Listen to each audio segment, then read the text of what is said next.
All right, there's a few things.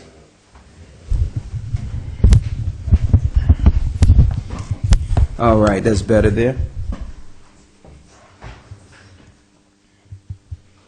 Okay, all praises be to the Most High. I want to say shalom to everyone here and everyone worldwide. All praises be to the Most High. And there's a few things I wanted to go into, especially in lieu of what's happening on the world spectrum, based on what's happening in events of what we see through media in France.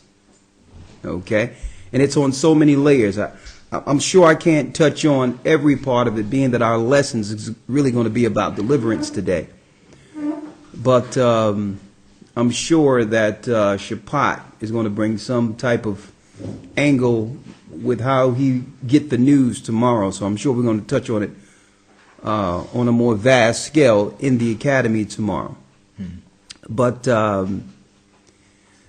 before we go into the lesson,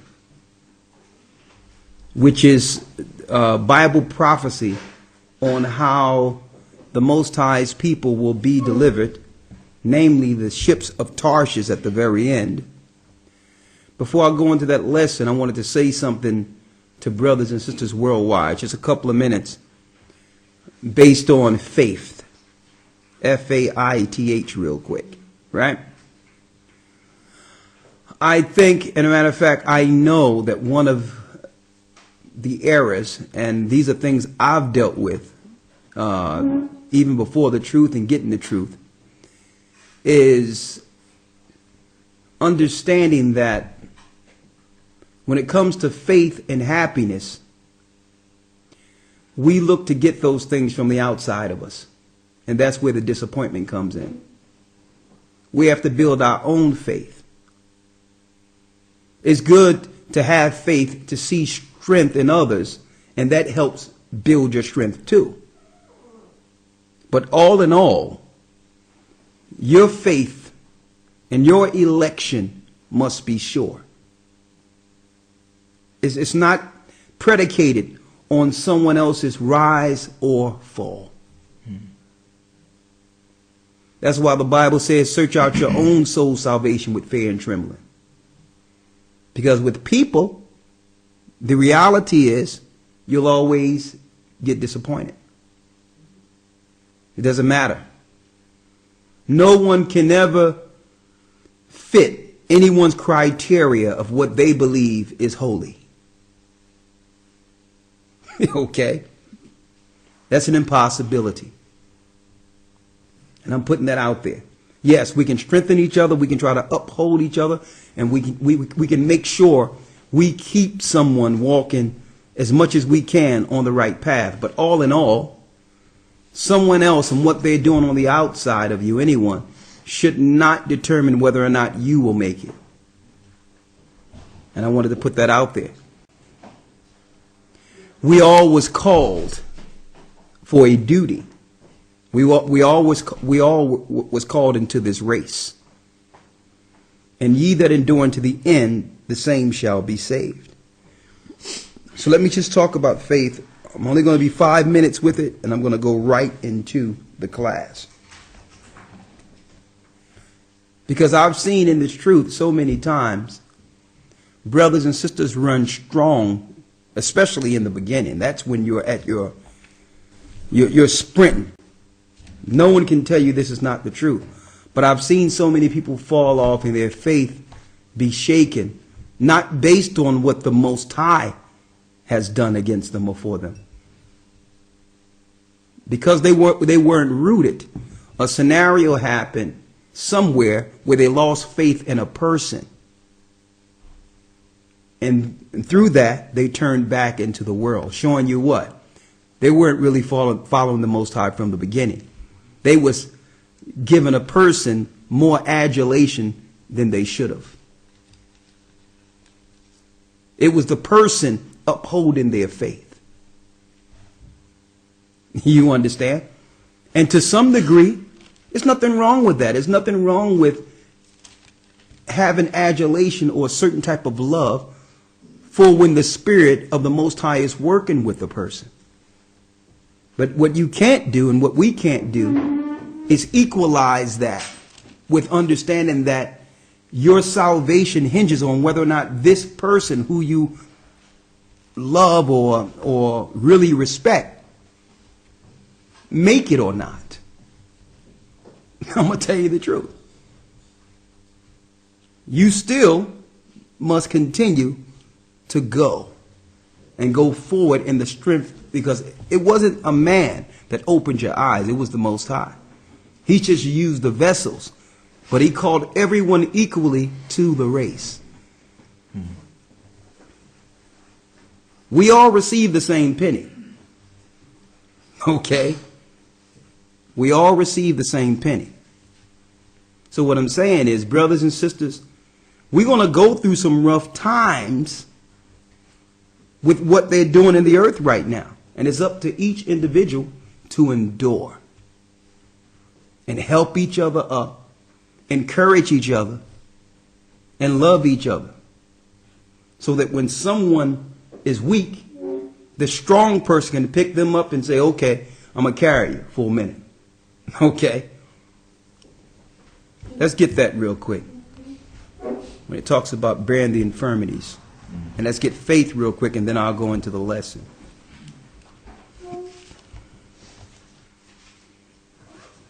That's Romans 15 real quick.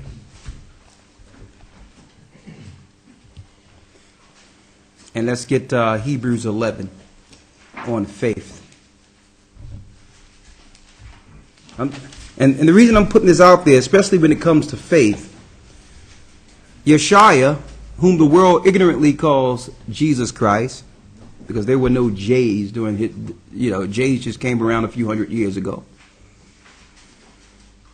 Yeshua told us that as the days of Noah, then shall the coming of the Son of Man be. So what I would like to do, and all of us need to do this also, is sometimes put yourself in the position of Noah or Noah's family. In this time, in the days of Noah. Keep in mind that society was so downtrodden and so destitute. Who seemed like the crazy one? Noah, building an ark on dry ground. In the middle of dry ground. There was no way possible he would probably be able to get this ark that he built in the middle of dry ground to water. He looked crazy. Imagine that. The whole society is going on regular. Don't forget, the technology and everything we have now is only catching up to what was the technology before the flood. So it's the same scenario, but they were on a higher level of dealing in the heavens and all that. And there was no propaganda back then. It was what it was, and everyone seen what it was. And there was no one telling you it was something different. Now just imagine being in the position of Noah, where the only people that are right, that are looking and believe what the Most High is saying, is who? One family. Noah, his wife, his sons, and their wives. And the millions upon millions of people are against the Most High and are claiming that you're crazy, that you're out of your mind. And see, I like to emphasize that, because usually when you understand what's going on in this world, you are labeled crazy. According to this world, you should be institutionalized. You should be. Why? Because you're not with the mainstream. You have, through the Spirit of the Most High, you have broken the paradigm. You see things for what it is, and therefore you're crazy. You're a conspiracy theorist. Let me read these two scriptures real quick, and I'm going right into it. Romans chapter 15, verse 1. Yes. We then that are strong ought to bear the infirmities of the weak, Read it again. We then that are strong ought to bear the infirmities of the weak. We then that are strong ought to what? Bear the infirmities of the weak. And see, and that's what happens. And I want to put it out there. I'm bringing this back and preferencing this on what I said earlier when it comes to levels of faith. Or one may fall weak or whatever the case is, or feel a certain type of way because someone that they felt was strong became weak. But when that happens, are we supposed to turn from the truth and walk away and say the truth is not what it is, and that this world and what the Bible showed us that's going on? You think the prophecies are going to stop because of certain scenarios and situations? We still believe what the Most High say regardless of people. Right? So when someone is weak, what you do? Exactly. That's an opportunity to say, you know what? I know how great this person is. I know what happens when the Most High is using this person. You know what? I'm going to help restore and get this person back so that we can finish together. Not look at them in a depressing moment and saying, well, listen, you know, it's all done. It's finished. It's over. We pick our brothers and sisters up. Because why? It's going to come a time, and I said it before, when you'll fall weak. And you're going to want someone to pick you up with faith, seeing the righteousness in you and what you've contributed to the work. And that's what's going to happen. Everyone has certain gifts. Some stronger than others. And I'm going to tell you, it's going to come a time where if we restore each other and keep each other to the end, that person that you help restore, that gift may mean life or death at a certain point in this whole movement. And then you're going to be, man, I'm so glad we didn't leave this brother or sister behind. It was something in them that we knew was there the whole time. But if we would have totally destroyed them, took them down, and totally made them feel like they were the devil or hurt them, we would have never seen them come to full fruition. You understand? See, but that's the love of Christ. And I'm going to tell you, because Christ, like I said a couple of weeks ago, he chose us while we were still yet sinners.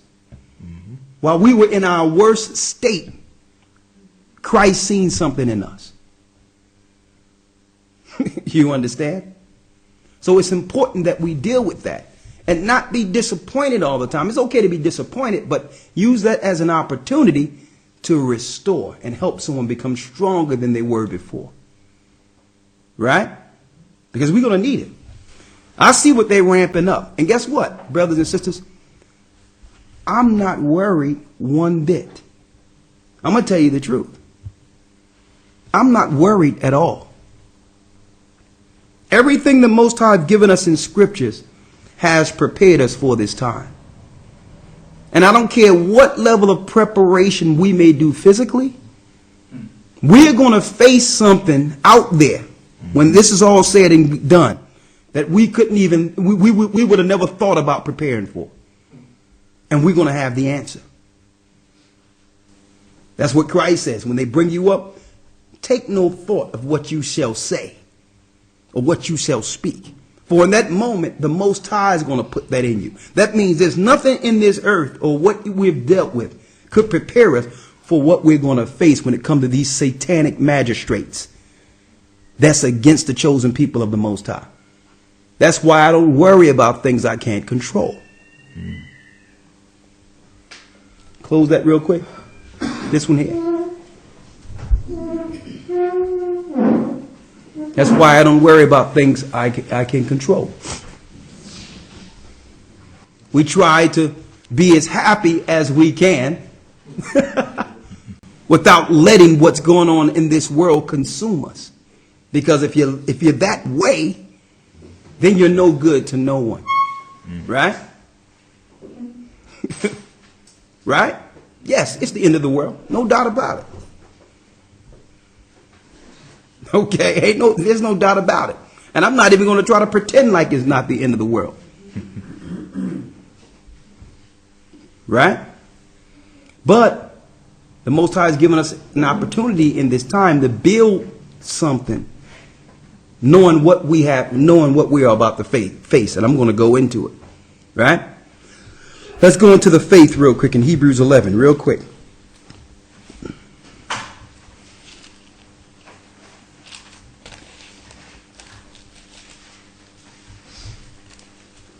Hebrews chapter 11, verse 1. Yes. Now faith is the substance of things hoped for, the evidence of things not seen. Read that again. Now faith is the substance of things hoped for. Faith is the substance of things hoped for. The evidence of things not seen. You know what this is? This is the complete contrary of our modern day scientific belief or scientific understanding that if it's not tangible or it can't be proven, it's not so. Just check that out. What we need to make it is the exact reverse of what this world say we must measure as truth. It's the exact opposite. That means the substance is what? Read it again. Things hoped for. Things hoped for. That means it's not tangible. It's nothing that you can actually see and put under a microscope. So the majority of this world will say, you're crazy, looking and believing in a God that you can't see, that never appeared or showed himself. It's the exact reverse. How do we know it's a God, right? That's what they say. What are they doing with science? They're trying to break your faith because there's only two masters. So if they can have you doubt or even question whether or not there's a God, automatically you turn to the other. Right? So faith is what? The substance of things hoped for. Hold up now. Think about in your lives, right? All of us as individuals real quick. Let's think of the things we hoped for. Right? Think about it. Right? You thought about it? The things you've always wanted? And then what you do in life? You work towards that goal, right? At first, is it tangible at first? No. But you see it. You see what it's nothing physical, but you desire it and you work towards that goal. Right? So faith is the same. Faith is the substance of things hoped for, but what? The evidence of things not seen. And it's the evidence of things not seen. Now, the things you may hope for in this world, it's all carnal. There's some good things we hope for: a good family, righteous children, right? A loving home, these are things we hope for that are right. But guess what? We don't have them originally when we begin to hope for them, do we? No. But are they real? Yes. Faith is the same way. And I'm talking about building our personal faith. Right? And for us who know the truth, okay, this is not about the atheist satanic system that's going to go to hell and be utterly destroyed. I'm not talking about that. We're not even focusing on them. This world is done. I'm talking about our faith. We have to hope and build our faith for what's next. The same way we had aspirations and things that we wanted to acquire or to fulfill in this world, to get whatever we wanted out of this system, we must have a greater aspiration for the kingdom to come, knowing that this place will soon be done. Right? So with that, going back to what I originally said, why lose that at the very end, regardless of anyone? We have a tangible place that Christ has prepared for us in preparation. Right? And we're going to lose that for what? For who?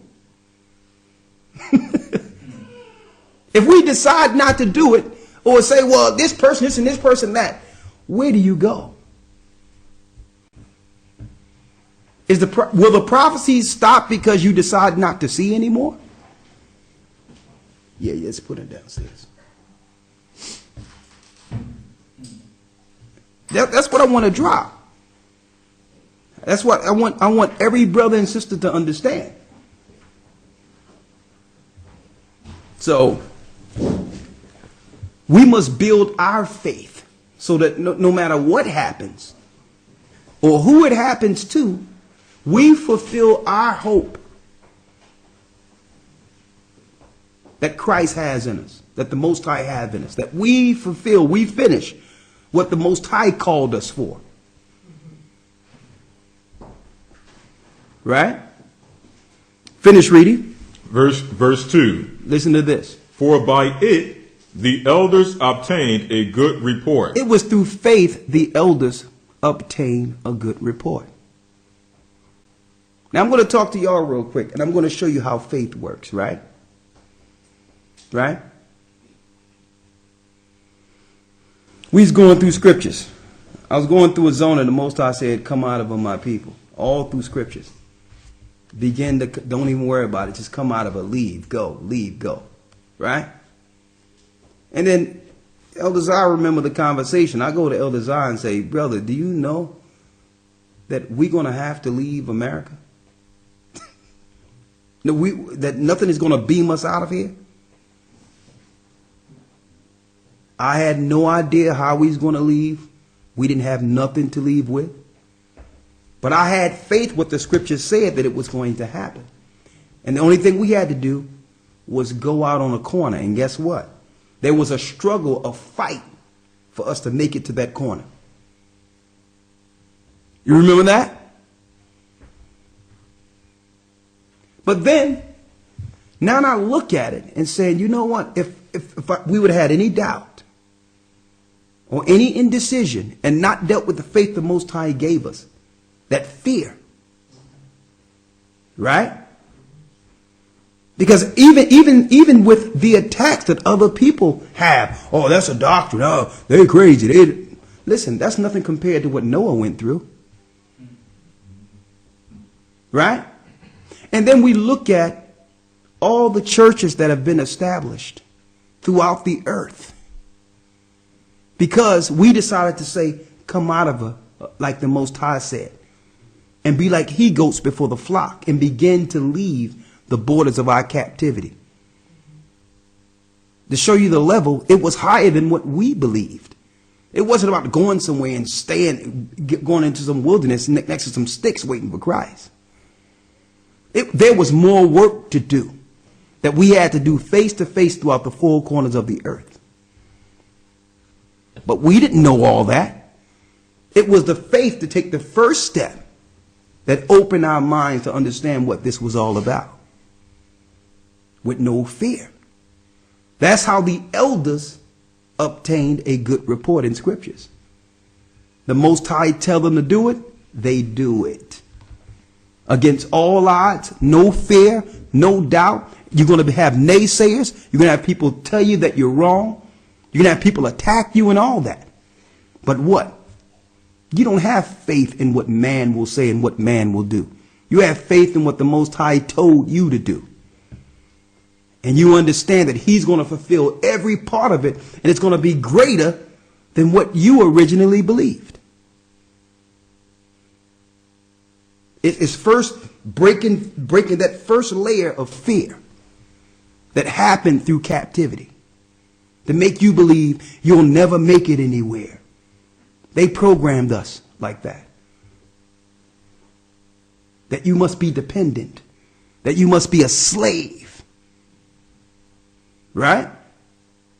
And then I look back and I'm sitting here speaking to Gaja and others all throughout the four corners of the earth. Gaja was a brother who didn't believe in the Bible or Christ at all. who just set up another church in London, another one in Leeds. Not just him. He can't do it by himself. And I don't want to, we got the twins. We got a lot of brothers and sisters who are working hard throughout the earth. And unless we made that first step, because we didn't see God, or we didn't see none of this. We didn't see none of you.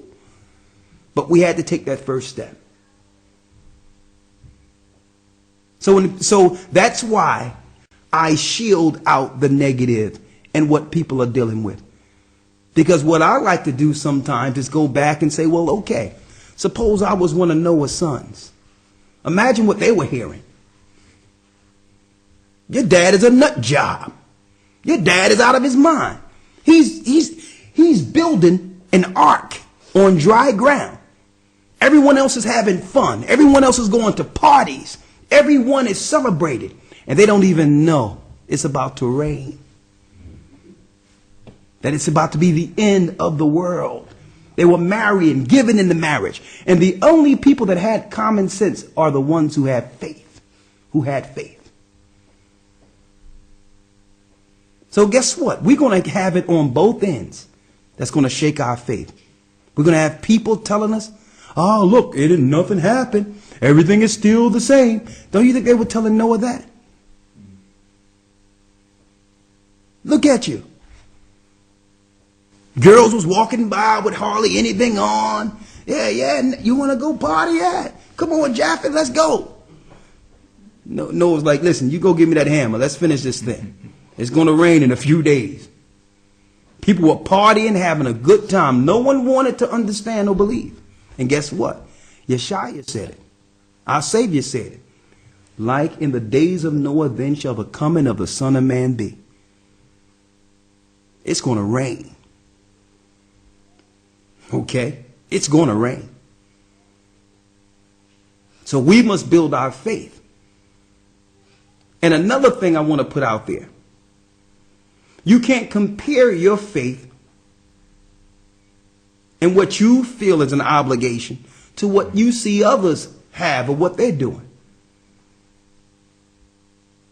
Everyone has a level of faith based on the measure the Most High gave them.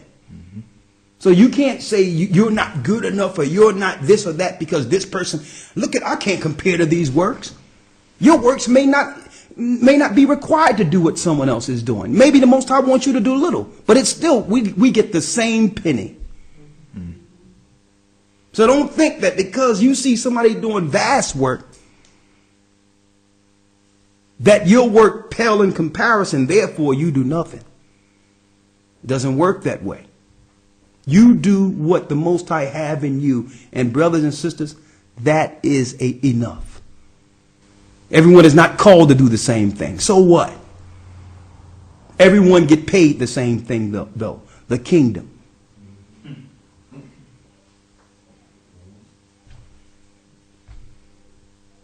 And I hope this is resonating with brothers and sisters, because guess what? A lot of people who claim, and that's why I'm beyond just this Israelite stuff. I know I was Israel for over 2 decades. That didn't wore off. Who cares about that? Mm-hmm. Who cares? Who cares? It's not about Israelite stuff. It's about each individual getting their faith and getting prepared for this kingdom to come. That's what it's about. Yes, I'm glad I'm an Israelite. I'm glad the Most High chose us. I'm glad that we were able to reveal the lies that have been taught to our people. And I love slamming the synagogue of Satan for their evil works in the earth. I love it. But all in all, that's not going to get us into the kingdom of heaven. Our faith and our works will. You understand? Our faith and our works will get us in.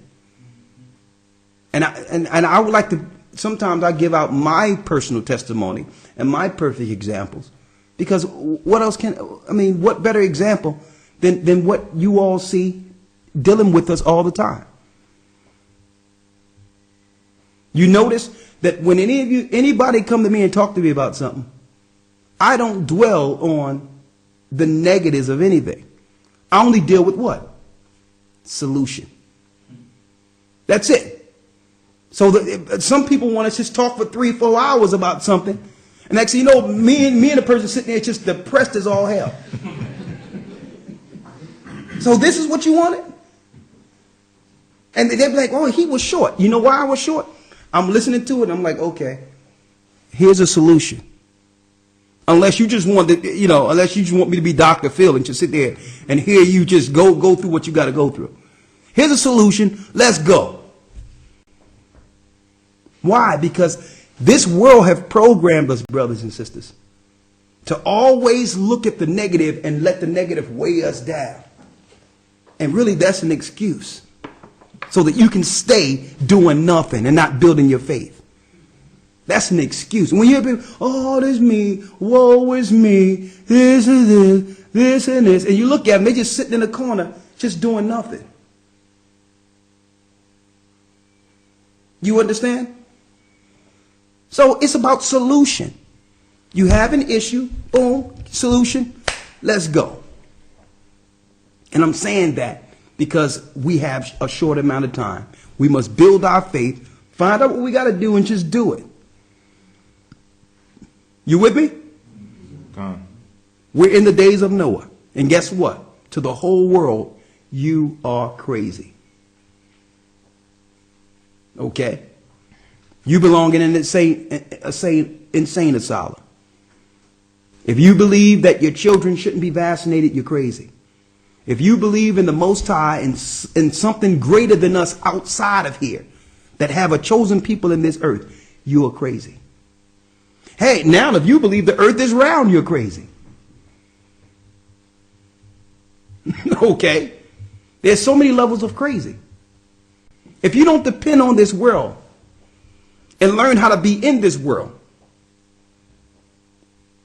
but not be of it, and use this world, but not let it consume you, you're crazy.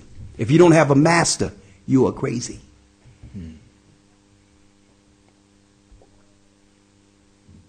Right? And I had a conversation the other day, and I don't like to could go on because this lesson is going to be about an hour here. I was having a conversation the other day, and the conversation was about breaking the paradigm of what we think we should be doing on a daily basis. You notice that when you first break that paradigm, you feel something empty. Why? Because this world consumed us with work. So if you're just sitting back thinking, this world calls you what? Lazy, shiftless, nothing, right? Because you've been conditioned to be a slave. The people that are really running things are not physically working. They're thinking, and they're linking into their God. That's how you run the world. You get laborers to work. People that run things think. So they made us feel like, oh, look at you, what you? And I'm not talking about being lazy in a corner somewhere getting spliffed. This is no excuse for you. Smoking blunts. We ain't talking about that. We're talking about the people who's spiritual. You understand? Who use the time of leisure to connect. So that they will realize how to run things. How they realize how the mechanism and how the Most High did things. You understand? So that now you have your portion and know how to create your own. So that you're not dependent on this world. All of the elders had it. All of Israel had that. You understand? We were talking about how when you're free, you have space to think and plan. Or you can just have physical labor, and there's nothing wrong with that. But you will be limited. Your mental capacity is limited. How much can you get done in a day? You'll be surprised how much, through the Spirit of the Most High, I can get done in a day. Just thinking. Same thing with all of you. You understand? And then, it's, okay, all right, I want to put this out there because I'm going to show you how the Most High work things. Right? You're sitting there thinking about the gifts the Most High gave you. You turn that one gift into a business, right? And it begins to grow, right? And then you have all that substance from that time of leisure that does what? Give you more time to think. That's how people are running the world, brothers and sisters. We have to get out of this thing that we must be dependent on this world to have substance. You are a slave. So if the Most High made you free, be free. But you're not going to get this without faith. The fear that has been instilled on us through the Willie Lynch plan will always kick in and make it where you question whether or not something is right that the Most High put in you to do.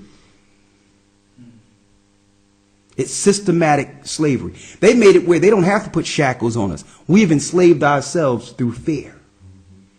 Faith is the contrary. And you know what? It feels good. And to this world, we're crazy. But I know how it works. Faith is crazy. But it works.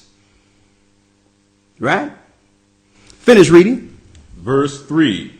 Through faith, we understand that the worlds were framed by the word of the Most High. Come on. So that things which are seen were not made of things which do appear.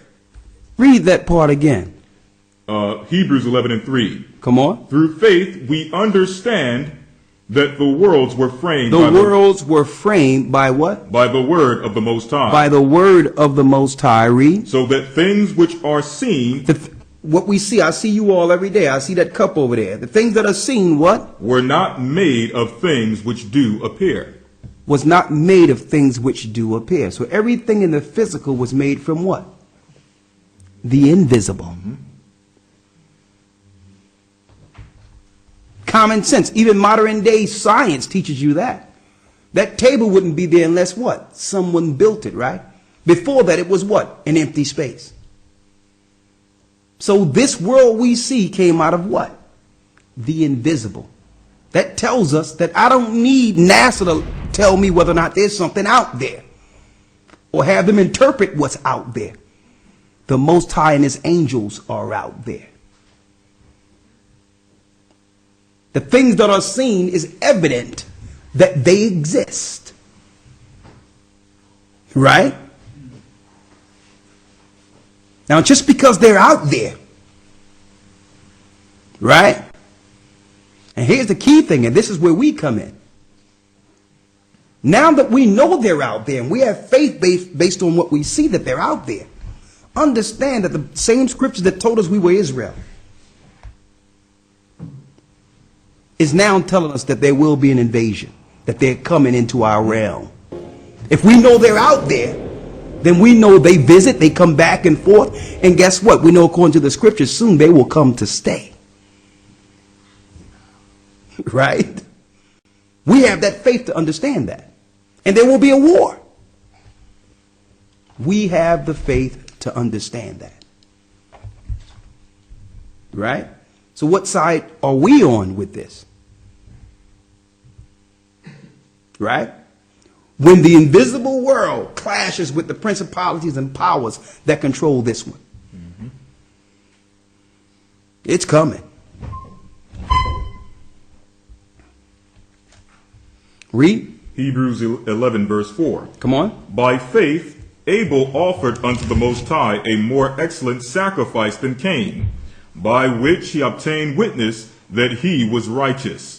The Most High testifying of his gifts, and by it he being dead yet speaketh. Verse 5. By faith Enoch was translated that he should not see death. By faith Enoch was translated. Now we know that he was translated right before what? Right before the mission came to Noah to build the ark. A little time before that. To judge the fallen ones, the principalities that control the governments of this earth. At that time. Right? This was the fallen angels planet. And guess what? Guess whose planet it is now? The fallen angels. Enoch, what? Was translated because why? The Most High was going to use him to judge the fallen ones who corrupted mankind. Now Christ have pulled his people out and gave them the task to prophesy throughout this earth, to warn the children of the fallen ones, like Enoch warned them before the flood. It's the same thing. What's going on here? Read on. Verse 5. By faith, Enoch was translated that he should not see death. Come on. And was not found because the Most High had translated him. For before his translation, he had this testimony. What testimony did he have? To show you Enoch left a testimony. The book of Enoch. Read. That he pleased the Most High. That he pleased the Most High. What he did, what the Most High wanted him to do. He wasn't dealing with the course of this world and the government instructions of this world. You understand? He wasn't controlled by the powers and governments of the fallen angels. Cain's seed. Right?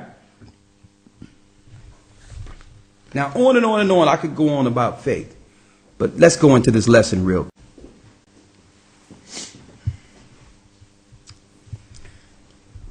Now, we're going into a lesson called the ships of Tarshish, the deliverance of God's people throughout the four corners of the earth.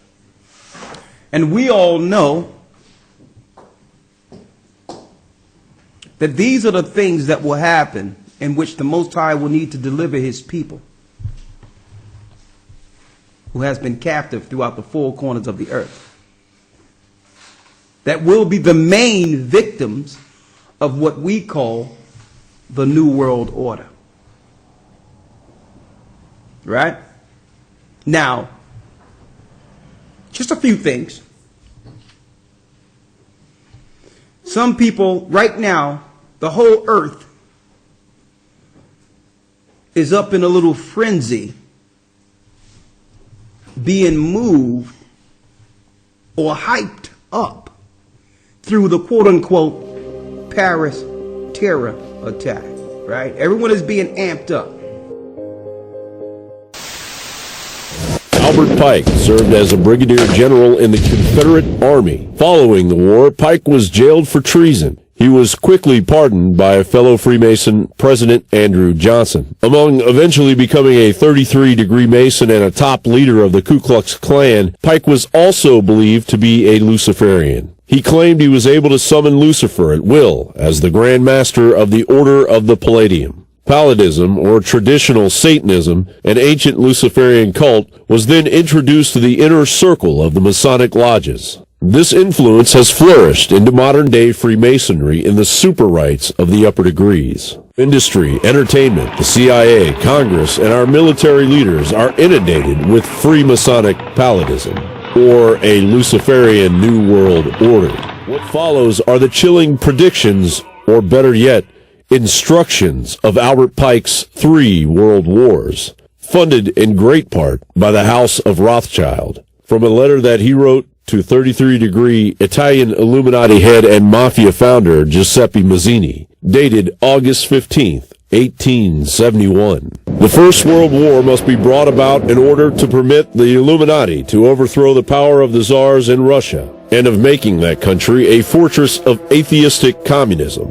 The divergences caused by the agentures of the Illuminati between the British and Germanic empires will be used to foment this war. At the end of the war, communism will be built and used in order to destroy the other governments, in order to weaken the religions. The Second World War must be fomented by taking advantage of the differences between the fascists and the political Zionists. This war must be brought about so that Nazism is destroyed and that the political Zionism be strong enough to institute a sovereign state of Israel in Palestine. During the Second World War, international communism must become strong enough in order to balance Christendom, which would be then restrained and held in check until the time when we would need it for the final social cataclysm. The Third World War must be fomented by taking advantage of the differences caused by the agentur of the Illuminati between the political Zionists and the leaders of the Islamic world. The war must be conducted in such a way that Islam, the Muslim Arabic world, and political Zionism, the State of Israel, mutually destroy each other. Meanwhile, the other nations, once more divided on this issue, will be constrained to fight to the point of complete physical, moral, spiritual, and economical exhaustion. We shall unleash the nihilists and the atheists, and we shall provoke a formidable social cataclysm which in all its horror will show clearly to the nations the effect of absolute atheism, origin of savagery and of the most bloody turmoil.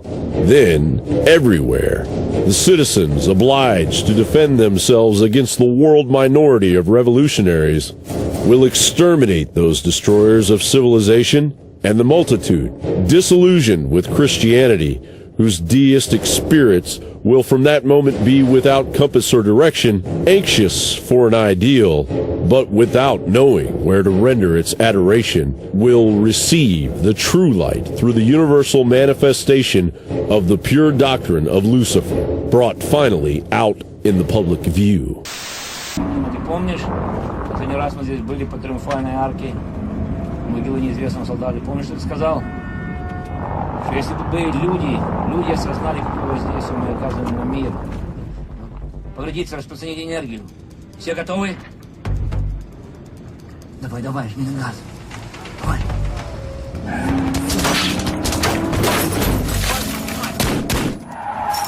It really is unbelievable. What you're watching here is footage from the game Battlefield 3, which was released in 2011.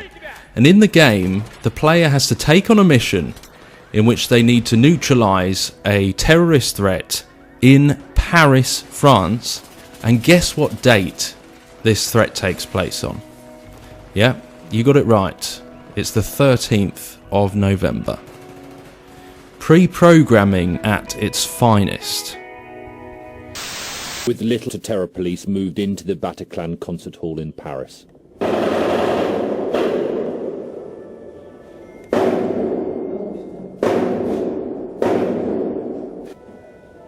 They were forced to move quickly because the terrorists were killing hostages.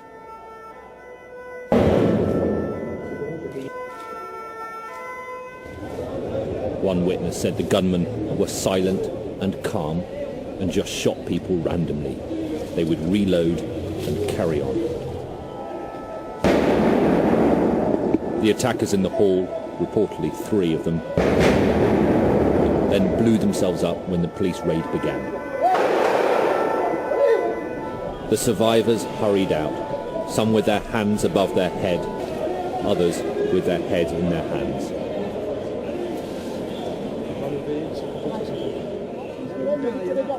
The paramedics went in. What they found was a massacre. One official described it as carnage. This man's life was saved when a bullet hit his mobile phone. When he hung up, I was crossing the road and it exploded in front of me. Everything went up in flames. I felt the reverberations and I left. I fell down, then got up. That's when you saw me. You were already in the area. Here's the phone that took the shot and it's that saved me. Otherwise my head was in pieces. Right? You speak to the people at home and you speak to people throughout the states or whatever the case is. They're like, oh my God, what's going on over in Europe and this, that, and the other. And it's a shame the level of control the media has over this world. It's a shame.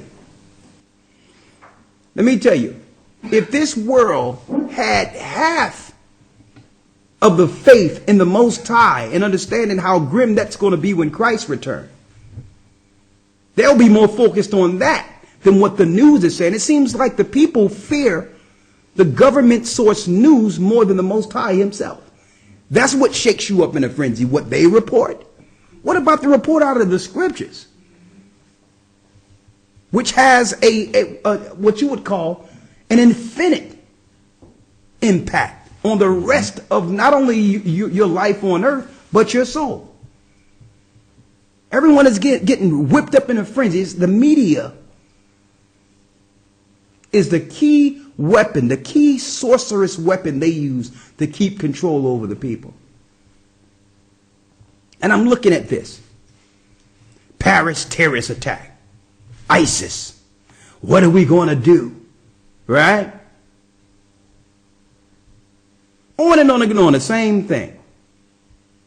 Same exact thing. They showing some guys in a studio with a green screen. This one guy named Johnny Jihadi now, is behind these infamous attacks and all this mess, right? Kill all the infidels, take واحد. President Obama, your policy against the Islamic State has brought us once again to kill an American citizens. Under those circumstances. Under those circumstances. Cut. Circumstances.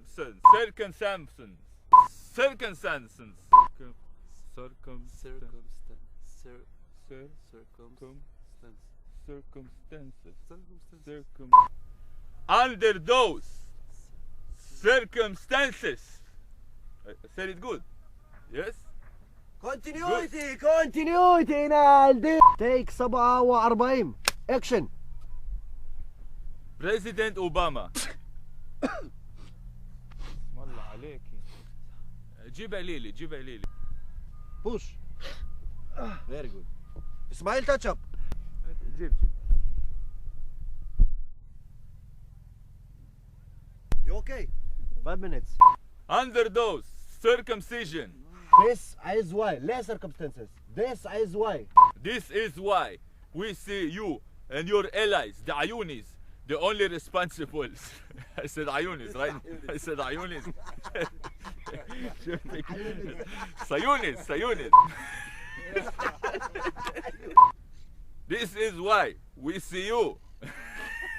Halla Samir, halla! We see you and your allies, the Sayunis, the only responsible of the killing of the...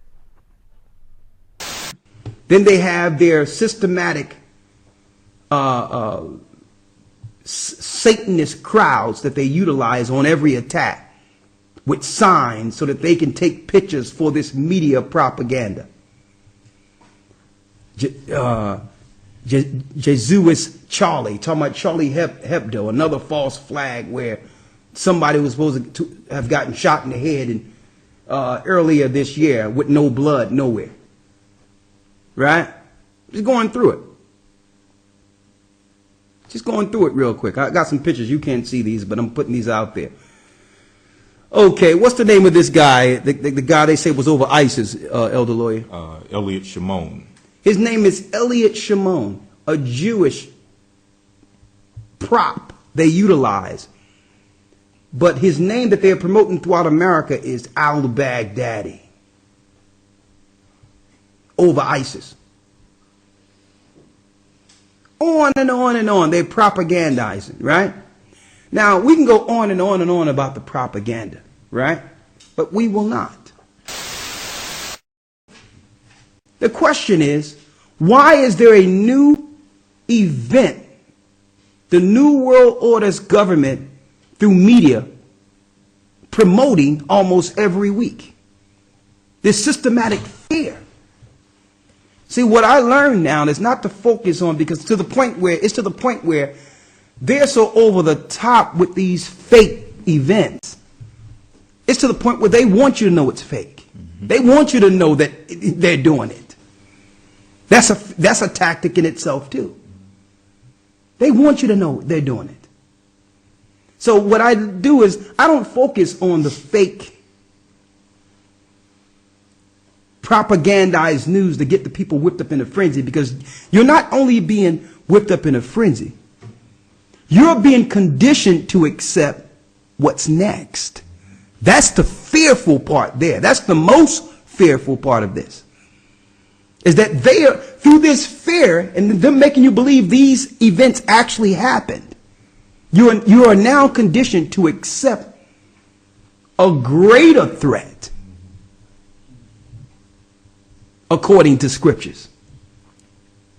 And we say it over and over again. When Jerusalem is compassed with armies, flee into the wilderness. You're being prepared with the propaganda to see tanks rolling down city streets. Now they have an excuse to militarize what we call free countries.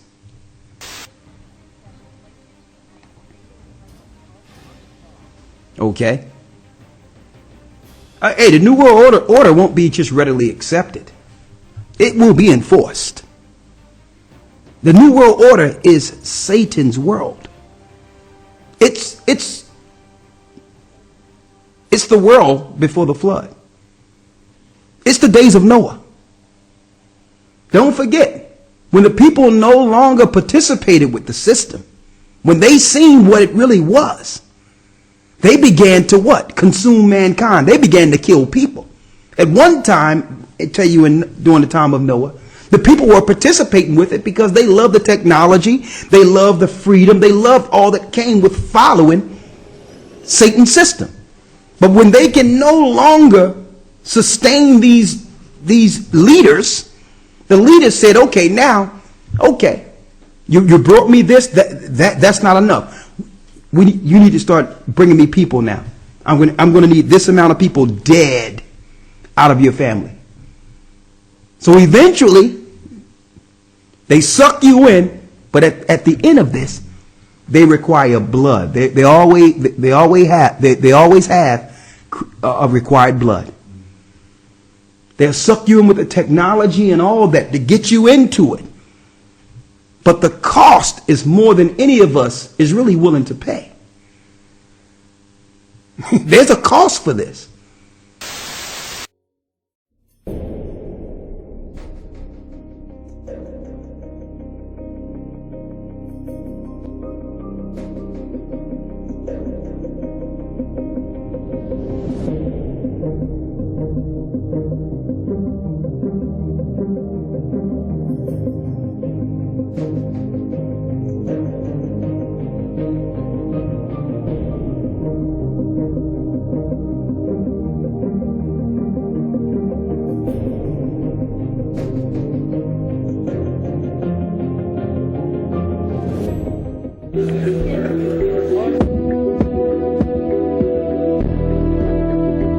We've been congressionally mandated to verify the exit process, and this is a test to determine in this pedestrian environment, can we do that with this technology?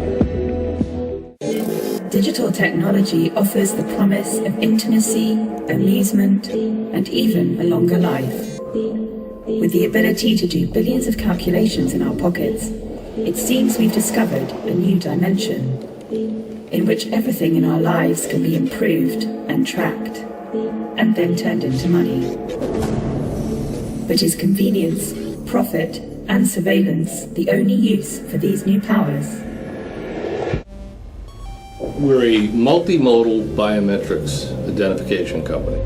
We've got the world's only patent on a handheld multimodal, which means fingerprint, iris, and facial device on smartphones or on tablets. It's installed in State Department of Corrections, sheriff's offices, and local police in 47 states. It's big.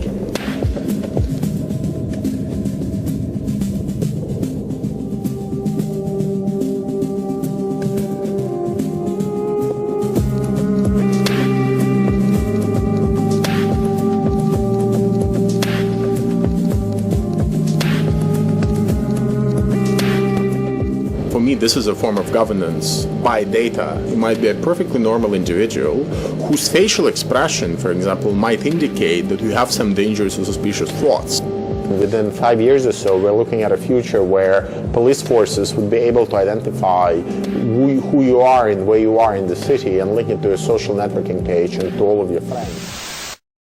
Right? So what I tend to look at, not the propaganda in the news, because these people are in the studio, these are actors getting excited and getting you all hyperventilated and all that. And when they say cut, these people go and they drink their little shots or whatever, they toast. It's all acting.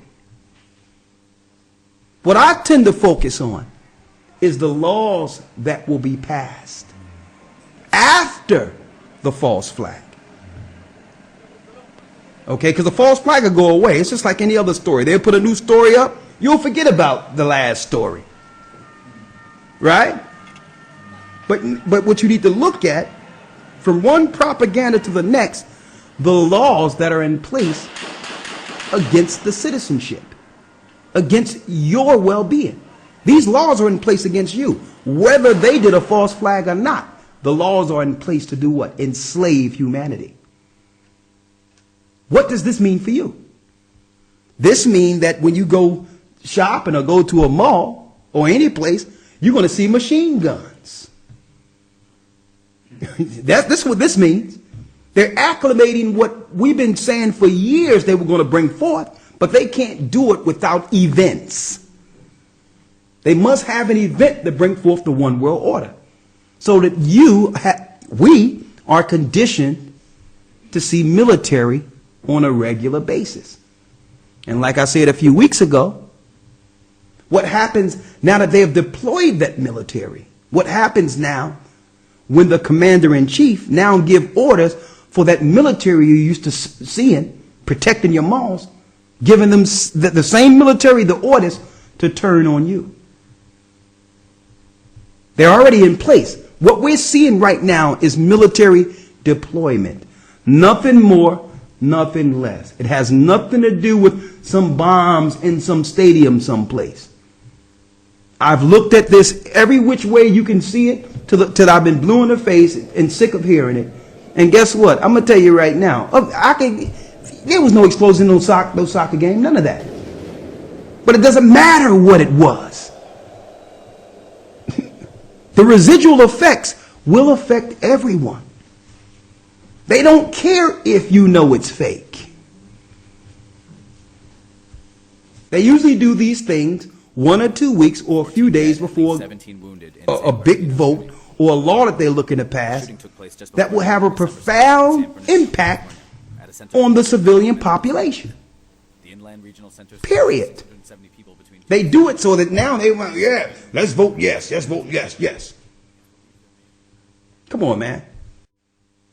I don't even deal with Facebook and know that as soon as the attacks happened, everyone had an option to put France flag as almost an avatar on your Facebook. How long do you think it takes them to come up with that? In 5 minutes? These things, they planned years out.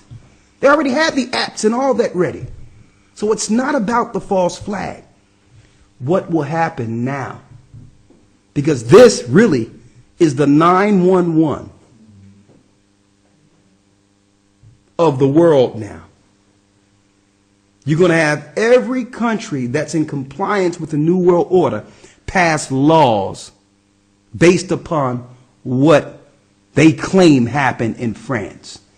We know nothing happened, but it doesn't matter. Something did happen. They told you something happened. That's all they have to do. Right? So, eventually they're going to bring forth a new world order. Okay, I'm going to try to quantify this. I'm going to go into a little bit in the academy tomorrow. But they're going to militarize the earth, and they're going to claim that it's the internet, that these particular what you would call terrorists are utilizing for free access of communication that makes what they would call the New World Order society fragile. So they're going to claim that they're going to need more stringent clamps on the internet. Even though we know this guy right here, his name is what? Elliot Shimon, a Jewish guy. Yeah. Even though we know ISIS really don't exist. They put up these Jewish props who dress up with beards and claim they're ISIS. in studio, right? So this is what they're going to do. They're getting the military in place. They got everyone with a phone in their hand now, getting you acclimated now. And this is what I've been examining too. Every place I go, I'm checking out the people, and everyone's like this. And it's a deep zone. And I'm looking at it. And I'm saying, you know what? Everyone is like this. Everyone. If you drive and look at people in their cars, everyone is like this. Everyone is attached to the beast.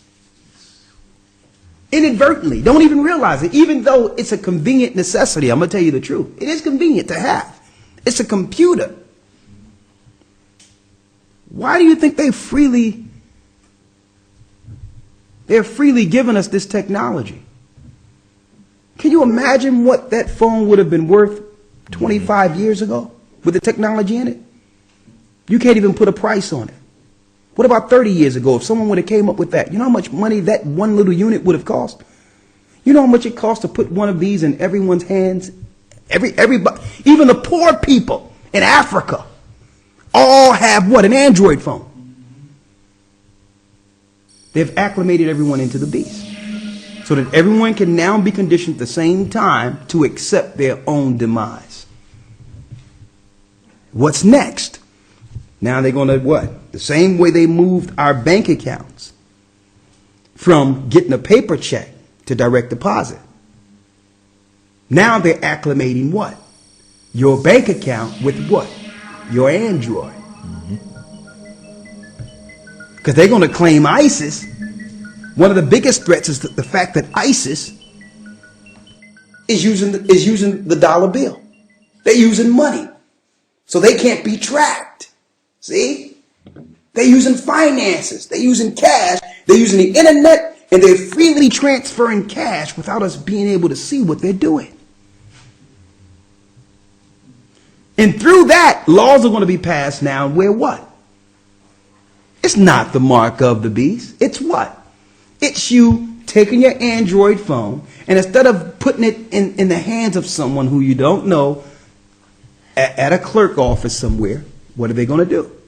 They're going to say, just take your phone, pop it up. All the retail stores are getting it. All the stores are being acclimated into the beast. Now you take your Android phone, pop it up, put it up there. Your credit card is there. Boom, bang. Your signature's there. You don't have to sign anything. Take your groceries and leave. Take whatever you got and leave. It's called Visa checkout. Right? That's one phase now. That's the next phase. Right? And then, of course, the next phase of that is, you know how it is, through thuggery and bullying, people's phones get stolen, they get missing, they lose their phones in cabs, you name it. Boom. Somebody get your password, they got everything, they got your finances. They got, your way of living, right? Because, believe it or not, your way of living have been all systematically integrated into your phone. Right? They have your way of living. Right? So what's the next step?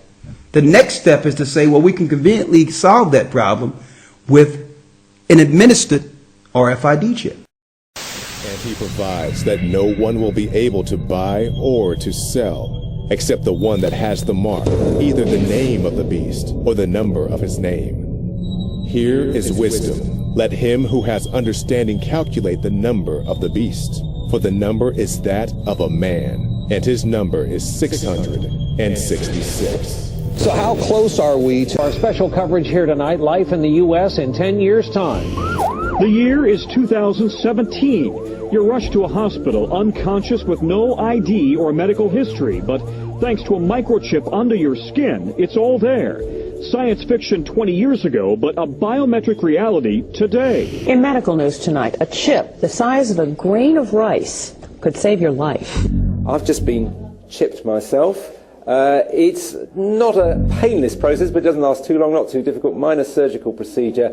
New microchip technology now makes it possible for the emergency room staff to find out about your medical history at the touch of a computer key. At some point, we're all going to have RFIDs. It might be even in our fingers, where they require it with everything on it. Instead of carrying credit cards or money, we will probably be implanted with chips. And now RFID microchips like this are being injected into humans. I'm sorry, sir, did you just say you would get one implanted in your arm? Absolutely, without a doubt. Our driver's license will be on the RFID chip. Our credit card number, all our information will be on this one chip.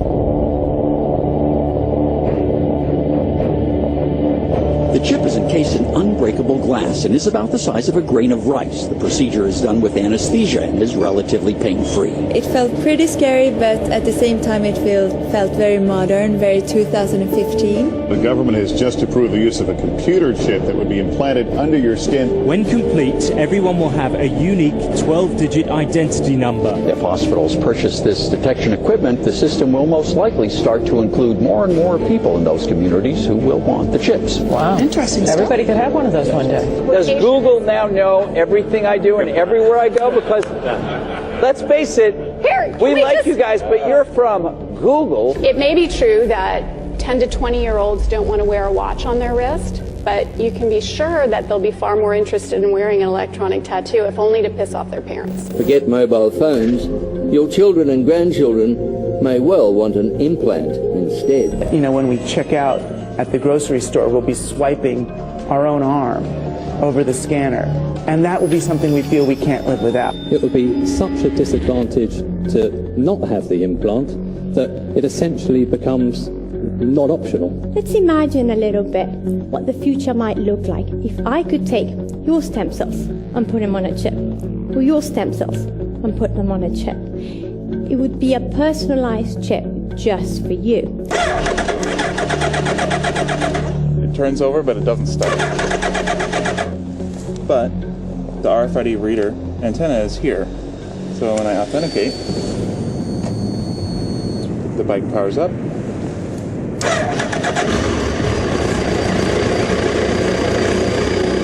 That's it. Imagine if some of these machines could be made so thin, light, and portable that they could be attached right to the surface of your skin and go wherever you go. There's some very sophisticated device functionality sitting on my skin. Welcome to the future, specifically the checkpoint of the future. It is envisaged that the passenger will be able to flow through the security checkpoint without interruption. This is what IATA, which is the airline industry trade body, is hoping will become commonplace around the world. A sort of one-stop shop for security from the curb to the gate, as they say, with dignity. Can a microscopic tag be implanted in a person's body to track his every movement? There's actual discussion about that. You will rule on that, mark my words, before your tenure is over. Mark my words, huh? More like the mark of the beast. Even though it is called a tattoo, there is no need to pierce or puncture the skin. Instead, the device sticks on. So what we can do then is we can take this device, laminate it on the skin. It occurs to me I've got them in my dogs. Why wouldn't I have them in small children too? There are also several products available to keep track of children. Many of them act as emergency cell phones and tracking devices, with some even able to display on a map the places your child has visited. Biometric tattoos are raising the bar in wearable technology, and here to fill us in on the who, what, where, when, and why is our very own Lionel of Lionel Media. Hello, sir. Can you tell us what direction is this going with the biometrics and the tattoos? These things aren't easy to take off. What's your opinion on them? Eventually what's happening is that we are being led bit by bit through, to use the Skinnerian term, from shaping through the successive approximation to ultimately having within our bodies an RFID chip that will be implanted, that people will stand in line and in queues for to have, so that ultimately we will have in our bodies, because what we're doing right now, Lindsay, is we're slowly moving towards that. We went from the desktop to the laptop to the phone to the watch, and now we're having little tats tattoos, little biometrics, all of them leading to the ultimate goal, and that is an RFID, a radio frequency identification or similar chip to be placed subcutaneously. And that chip, Lindsay, will have everything about you there is. Your bank account, your GPS location, and you will do it. You will get one. Because after all, it will also have the siren call of medical information. And then one day, God forbid, not you, one day when people are found guilty of, let's say, crimes, they're not going to be put into the Hoosgow, the Pokey. No. Their chip is going to be turned off and poof, they don't exist anymore. That's where all of this is going.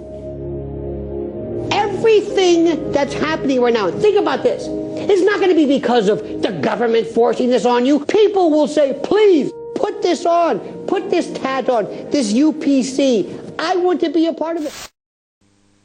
Now, how do we know this have everything to do with ISIS and what's going on in Paris? Well, they just passed a law now within the United States, who had nothing to do with France, to now force all migrants and those that are in poor countries to make sure that they have an RFID tracked passport if they're looking to live outside of the place, Syria, which is being bombed and utterly destroyed. They says ISIS wasn't tracked.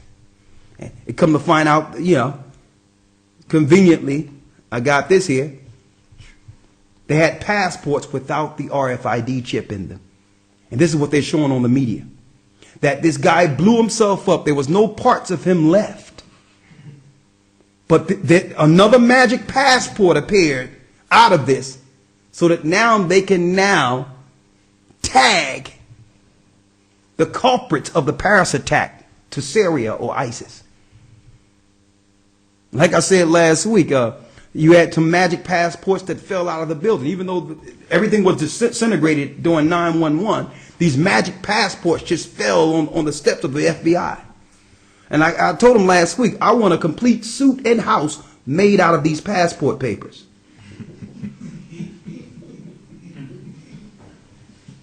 These things make it, listen, they talk about a black box on a plane. No, wrap me up in some passport paper and you can fly this plane anywhere you want, baby. I'm getting through.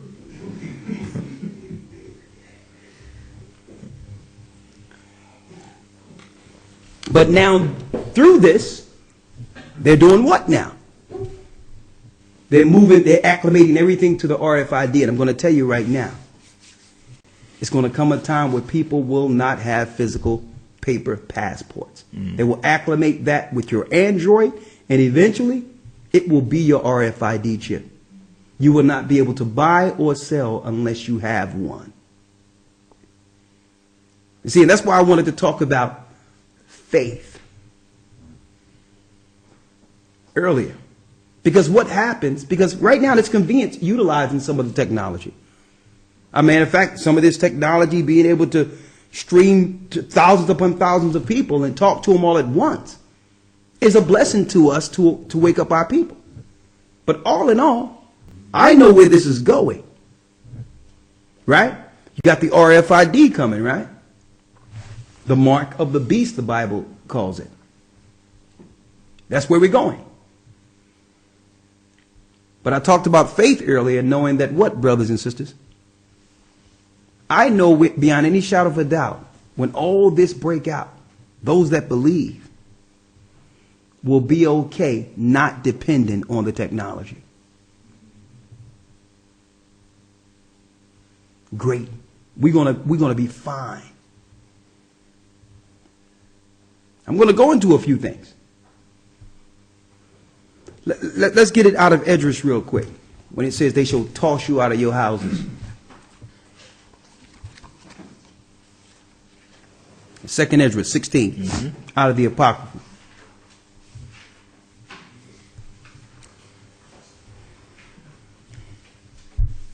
Second Esdras chapter 16, verse 68. Read it. For behold, the burning wrath of a great multitude is kindled over you. When it says a burning wrath of a great multitude is kindled over you, It's speaking of the majority of the people now that are coming against the elect or people who believe in the Most High. We have an unbelieving earth, and all of them are against the Bible. All of them are against those who believe in something greater than ourselves, the Most High God. That's that burning multitude that's going to be over us. They're going to condition military to be against those who believe in the Most High. Look how they conditioned you. They conditioned you to what? To attack a people not based on them being radicals. They have what? Connected a religious belief to the ideology that's attacking the New World Order. See? The Islamic State.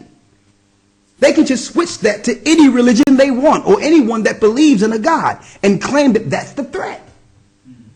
Right now, Christians are not up in arms against this campaign, this fake campaign. Why?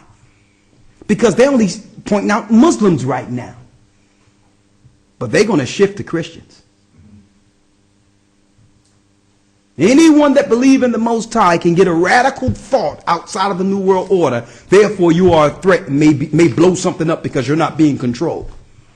Your God may tell you to do what this Baghdadi did.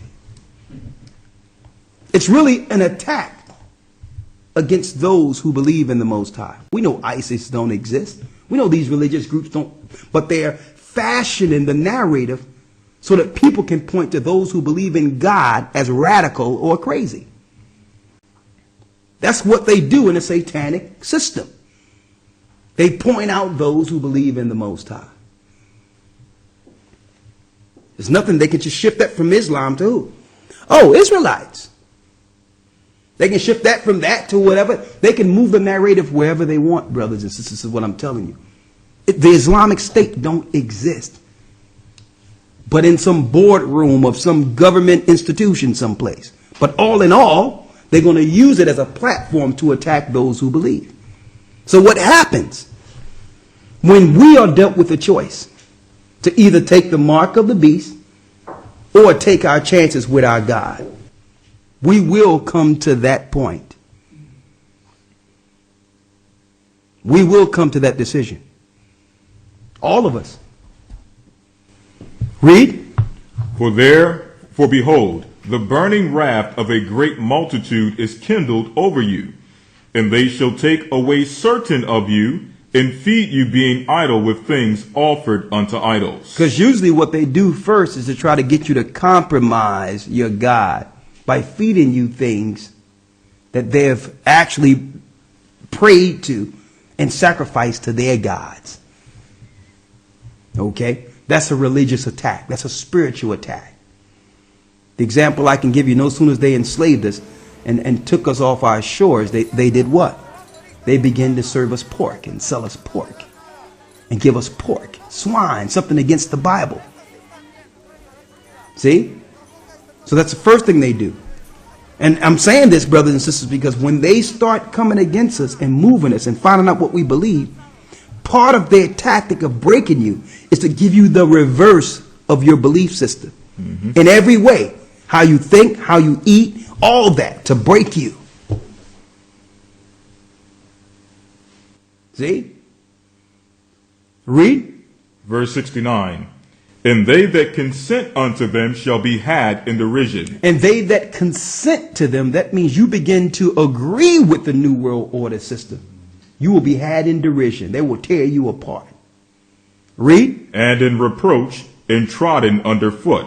Come on. 79. It says 70. Trodden underfoot. When you precept that trodden underfoot, that goes back to how the Roman Empire armies destroyed Israel underfoot.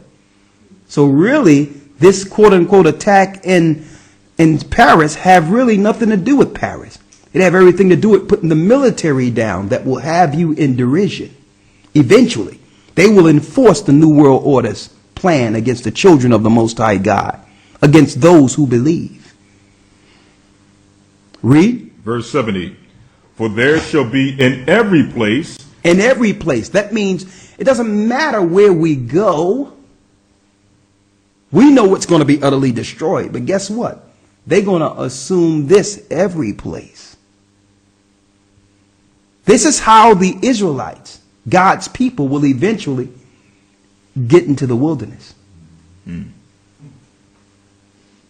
They're not going to be able to actually operate any other place. There will be no place that can sustain God's people, because why? The whole grid will be electronically controlled. It's not going to be a place that you can go where facial recognition will not recognize you. So you understand? So eventually, that's why Christ says, when you are persecuted in one city, do what? Flee into the next. Eventually, these circumstances are going to lead us to where the Most High will protect us in the wilderness. It's going to be the new world order against those who can see. But first, they must set up a grid to know who's with them, so that they can now concentrate on the number of the elect that's left that they must destroy before the coming of Christ. So these computers are not just used so that we can be on the phone and the internet or whatever the case is. The computers are being moved on the other side as what? As a statistic grid. A metric to know whether or not there's God's people that they haven't put a grip on yet. Whom they haven't destroyed yet. Who are not in jail. Who are not controlled. It's going to be a metric that will be utilized. Read. Verse. And how do we know this? That's what the Obamacare plan was about. It wasn't about you getting insurance. Now they can have a metric on how many people that are not within the United States. It's a census to count who's really operating under the grid. And if you don't got the insurance, they know that you're operating outside of the grid. It's a metric to know how, and through the metric, then they can campaign and plan going forward on what they can do to focus on those that fell through the cracks. That's what your G20s and all these other events are about. They look at the metrics and say, well, listen, these many people haven't signed up for Obamacare. Now, those that are in Obamacare, automatically, they're going to get the mark of the beast. A two-way radio is part of it. See? They just haven't told you. But if you sign up for it, you've already been acclimated to receive it. So it's not what you think. It's some businessmen sitting in all white with metrics looking, or black suits or white ties and black ties and red ties sitting there around the table saying, well, okay, who's our threat? Those that follow the Most High God. Here's a number of them that haven't signed up or whatever the case is. They're not a part of our system. Okay, how do we get them? Okay, we must mark them as terrorists. We're going to say they're ISIS. We're going to say they're this. We're going to say they're that. We must get rid of them. Not because they are a physical threat. They can spiritually release the people. And if they spiritually release the people, these people will spiritually fight against us. And when these people spiritually fight against us, their angels come into our presence and war against us. It's a spiritual war. That's the power we have. They understand it, and they know we understand it. Are you following me here? Read. 2 Ezra 16, verse 70. Come on. For there shall be in every place and in the next cities a great insurrection upon those that fear the Most High. So this whole campaign is aimed towards those who really fear or know that the Most High God exists, who believe in him and have faith in him. It's speaking to the believers. Read. Now Christians, a lot of Christians know this to some degree, but they've been duped with the Jesuit programming and agenda of the rapture that the Jesuits created. They're dealing with a doctrine that you cannot have the mark of the beast until the Antichrist is revealed. So through that conditioning, Christians will take the mark of the beast. So a lot of what we're saying Christians know, but their timeline is off, and they're not going to have enough time to prepare. See? So because of that, they're going to automatically choose what? It's going to show you. They're going to have to choose right on the spot. They're going to have time to prepare and go out and set things up and have preparation for the people. There will be no time for them at all. They're going to have a decision right on the spot with a gun at their door. What do you choose? And they're going to start off with their Pied Pipers, Creflo Dollar, whoever their Pied Piper is, who's going to tell them to get it and saying, listen, if you don't do what the government tell you to do, you're not of God and you got to get out of this church. That's how the Pied Pipers are going to do it. You got to leave here. You got to threaten our church. This is how they're going to do it. Right? And Christians and people who believe in Christ. I'm not speaking of Muslims. We all know that the Islamic faith and all that satanic religion, those that believe in our line, that rock is going to hell. We're not here to defend the Islamic State. But I'm going to tell you how this is going to affect those who believe in Christ. Read. Verse 71. They shall be like madmen, sparing none. See that? But still spoiling and destroying those that fear the Most High. So their whole campaign is against what? Those that are keeping the commandments of God. See? So that's how they measure whether or not you are a threat. What do you eat? Oh, you don't eat pork? Okay, you must be religious. See? Oh, you don't celebrate Christmas? Okay, we can put him on the list. Yeah, okay, he's not conditioned. She's not conditioned. Oh, you don't deal with Sunday worship? See, all these things they can peg off and now get a metric on those who are now connected. Because if you're not being controlled by the world religions, you're connected. They realize this. So they put these little caveats, these little, what I would call spiritual ball and chains on us, so that they can know whether or not you're with them or with the Most High. And these are the people they're going to target their destruction towards. Read. 72. For they shall waste and take away their goods and cast them out of their houses. See that? All that good stuff. All those resources. All your goods are going to be taken. And what? 73. And why will they cast you out of your house? How are you going to pay for it without the mark of the beast? How? Now, back in the day, they used to have sheriffs knock on your door and say, you know what, you got to get out. You know, we're going to give you some time. At least the sheriffs had some level of sympathy, being connected with the people.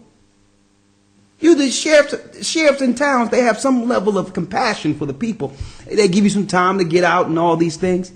But now, through the integration of city, state, and all levels, the local, state, and city all being integrated, you can have the military on your door. It's not going to be your sheriffs.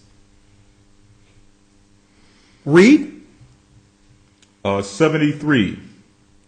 Then shall they be known who are my chosen. It says they're going to kick you out of your house. They're going to take everything you have. Then what? Then shall they be known who are my chosen. Then we're going to know who's really down with the Most High. Who's going to stick with the Most High with nothing? Of course, they're going to give you an option, though, a great option. Do you want to keep the house? Do you want to keep all your goods? It's simple. We have it right here in the syringe. We just have to know, we have to be sure that you're not a threat to us. So take this chip. Is in Stockholm this morning with more on that. Kier, good morning. You've seen it in the movies. A human being merges with a computer to become a so-called cyborg. Well, I have now had a computer chip inserted into my left hand. It cost around $300, and in a moment, in what will surely be a live television first, I'm going to open a door with my cyborg hand. We're going to put a man inside a machine. Okay, so they're not going to turn me into RoboCop, but here in Sweden at this high-tech office block, they're going to inject a computer chip into my hand. Cecilia Osterholm starts her day with this new technology. She swapped her keys for a chip in her hand that uses a radio signal to open doors. You have a chip in your hand there? That's right. It's been inserted there. Right. We've watched technology take over our lives. It's a smart house. It even happens in Annie. Think it and it's champagne. And now it's coming true in real life. And with that, I became part man, part machine. Right, cue the superhuman music, guys. Here comes the big reveal. Here on my left hand, you can still see the mark, is where that chip has been inserted into my hand. We already have your information. We have your Facebook, everything. We have your whole dossier. We're going to put it all up in here too with this chip. You're going to be able to access everything remotely. You're going to be fine. The greatest convenience you've ever had. We just need to know where you are and what you're doing, because we're being threatened here. What you want? Keep your house, keep your car, keep your children. A matter of fact, we'll clean some of your debt if you want.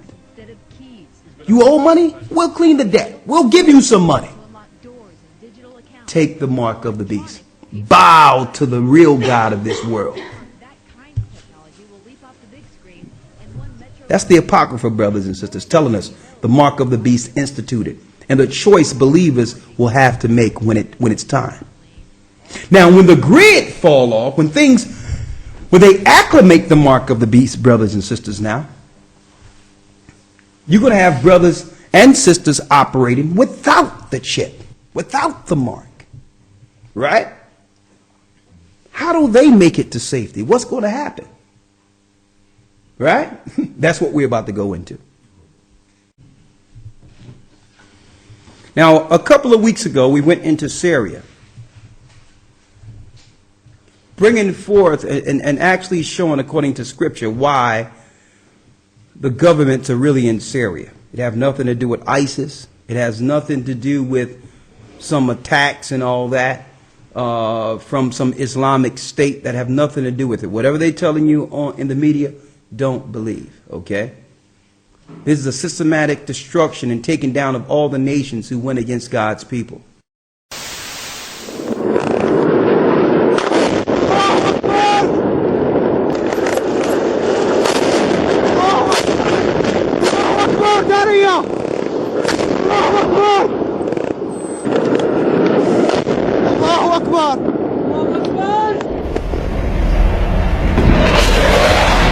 A makeshift mortuary full of little children has been making the rounds on social media the past few days. Sources claim that this is the result of heavy bombing by the French. The footage of these children is disturbing, ladies and gentlemen. It's so disturbing that I cannot even show it to you. There will be a link in the description if you must see it for yourself. But the video is outrageous. It makes you wonder, what are they bombing over there? Elementary schools or just residential neighborhoods? It's bad enough that we ourselves bombed a hospital just last month in Afghanistan and then ran a tank through it just to bury the evidence. But now it looks like the French have even outdone that. The French claim to be targeting training camps and terror command centers. Well, if that's the case, then what have we been doing for the last year and a half? Bombing camels and empty tents? How can there possibly be any training camps or command centers for the French to bomb after all the bombs that have been dropped on Syria already? All right. And when this new world order is assumed, and after they go against Iran, okay, that's when they're going to aim. That's when it's only one other country they have to take down to acclimate into the system. They cannot have a new world order without all countries participating, including Iran. You understand? So they have to first go into Syria, then they have to attack Iran, and when they attack Iran, that's when all hell breaks loose. Which means there will be no need for them, after they attack Iran, there will be no need for them to do another false flag on an attack. The attacks will be real. They won't be false flags. Okay? They're just acclimating people. And they're putting the grid and the military in place, knowing what to expect once they attack Iran. Now, in the midst of this, you're going to have God's people in the middle saying, well, listen, what do? We're going to serve the Most High and follow the Sabbath and do the best we can. But guess what? Now the whole world is in derision now. The mark of the beast being instituted. Right? Now, all your family think you crazy because you're one of the very few who actually have the mark of the beast. You're the black sheep, quote unquote. Because you don't, now people think, well, you think you better than us? Now all the people have turned against the elect of the Most High, right? And eventually, we have to be led into a place of safety. Let's go into the ships of Tarshish. Right? And our deliverance according to the Bible.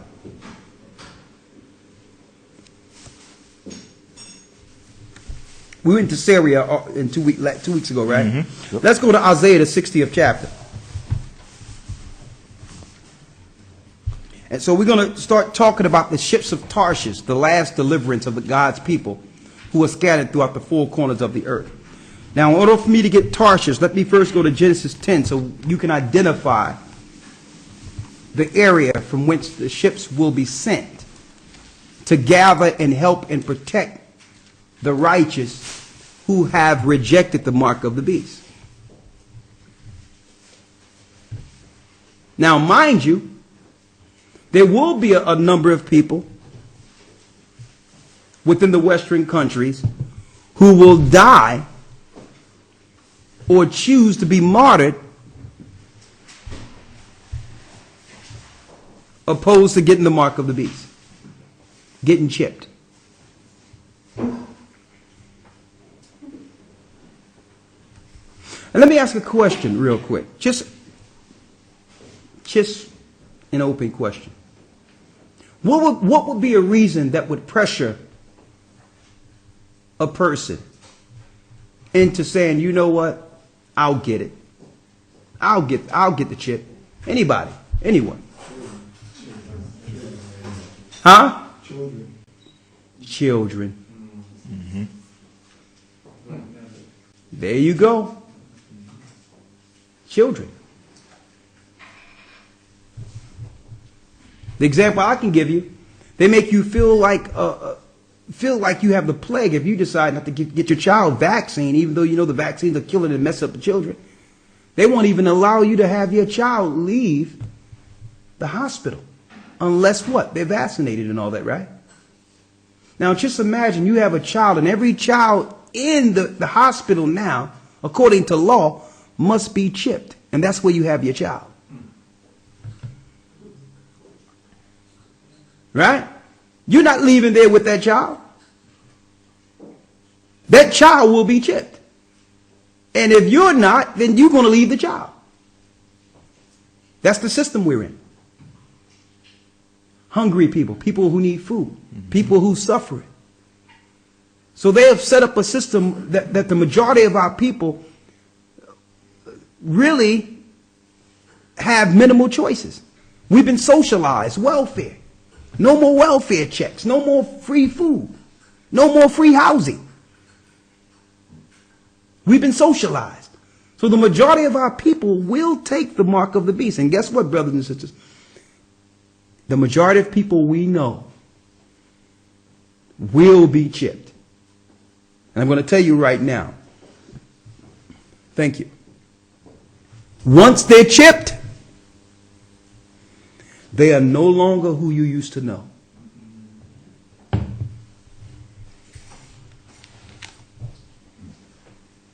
I don't care how much you think you love them and what you feel about them and how you grew up around them. Believe me, believe it or not, they will be someone else. That's the truth of the matter. Let's go into the ships of Tarshish. Genesis chapter 10, verse 4. Yes. In fact, I'll start at verse 2. The sons of Japheth. Now, when you go into Genesis 10, it's giving you the family lines of the three sons of Noah. Their family line after the flood. To give you a synopsis or an overview of if you want to know who the families are. There's no what they would call mongoloids and all these other negroids. These are all terms, scientific terms they use to distort the biblical identification of family. Okay? All people in the earth come from one of three families. Ham, Shem, or Japheth. Okay? Come on. The sons of Japheth, Gomer, and Magog, and Madai, and Javan, and Tubal, and Meshach, and Tyras. Jumping down to verse 4. And the sons of Javan, Elishai, and Tarshish. And Tarshish. Now, the reason I'm going into this is because at the very end, brothers and sisters, there's going to be ships sent from the Great Sea, or what we call today the Mediterranean Sea.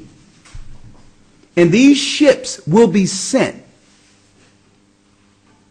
to save the refugees of Israel and God's chosen people throughout the four corners of the earth. They're going to be like, quote unquote, refugees. But it's not going to be the government putting people on rafts and sending them to certain countries to homogenize and to destroy the state. The Most High is going to preserve a sea, which is the Great Sea, the Mediterranean Sea, to have ships go out after the deluge and the destruction to begin to bring some of our poor people to the east. And the Mediterranean Sea is going to be one of the only seas still left with good fish in it, with good food in it. Now, the reason I'm going here, the sons of Javan, when you the sons of Japheth here, because the original land masses of Japheth was Europe, the Greek Isles, Greece, all of that was the original lands of Japheth. There's a sea that surrounds that area, that borders Israel too. It's called the Mediterranean Sea. The ships are going to come from this area according to scriptures. That area. It's going to come from that area to begin to get our people who are refugees throughout the earth, who decided not to receive the mark of the beast and who have made it through the deluge. Let me tell you, the New World Order, once constructed, will be the worst war mankind has ever experienced at any time before that event. When the New World Order is assumed, more people will die on this earth than at any time in history. In order to get this control that they want, they must exterminate the majority of the people. 90% of the people must be exterminated. Once the New World Order, in order for the New World Order to have a grip on the world and keep it. Right? 90%. We're going to show you. 90%. This is the plans that they plan in the G20, the New World Order, the governments of this earth. Under Satan, this is their plan. There's too many people to control. And right now, the gig is up. Everyone has awakened to their sorcery, their fake news, their fake religions. They're tired of it. And they realize it. So they're ramping up their system to depopulate. This is a spiritual war. It's with those who are with Satan, chiefly aiming towards the elect. 90% of the people they're aiming on destroying. Right? So now we got a geographical location. I wanted to point out Tarshish, right? Let's go to Isaiah, the 60th chapter, and read the 9th through the 11th verse. The book of Isaiah, chapter 60, verse 9. Yes. Surely the isles shall wait for me. Surely the isles shall wait for me. What islands is it speaking of? Huh? The islands of the Mediterranean Sea. Read. Surely the isles shall wait for me, and the ships of Tarshish first, to bring thy sons from far. To bring thy sons from far. Read. Their silver and their gold with them, unto the name of the Most High Ahiah thy power, and to the Holy One of Israel, because he hath glorified thee. You know what? Let's start at the first verse. Verse 1. Isaiah 60:1. Arise, shine, for thy light is come, and the glory of the Most High is risen upon thee. For behold, the darkness shall cover the earth, and gross darkness the people. But the Lord shall arise upon thee, and his glory shall be seen upon thee. Speaking of being seen upon his people, read. Verse 3. And the Gentiles shall come to thy light, and the kings to the brightness of thy rising. This is speaking of the coming of Christ. When he come back, there will be total darkness and destruction. Warn against the evils of this world, the principalities and powers of this world. Read. And the Gentiles shall come to thy light, and kings to the brightness of thy rising. Lift up thine eyes round about and see. All they gather themselves together. They come to thee. Thy sons shall come from far, and thy daughters shall be nursed at thy side. Then thou shalt see and flow together, and thine heart shall fear, and be enlarged, because the abundance of the sea shall be converted unto thee. The forces of the Gentiles shall come unto thee. All the riches that the Gentiles have received will come back to us. When it's speaking of the forces of the Gentiles, it's speaking of their riches, their power. Right? Don't forget, when Israel fell, the Gentiles got rich.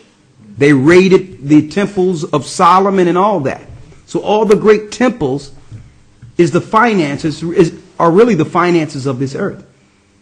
So when Christ break the power of these nations, all the riches and glory is going to come back to who? Jerusalem, God's people.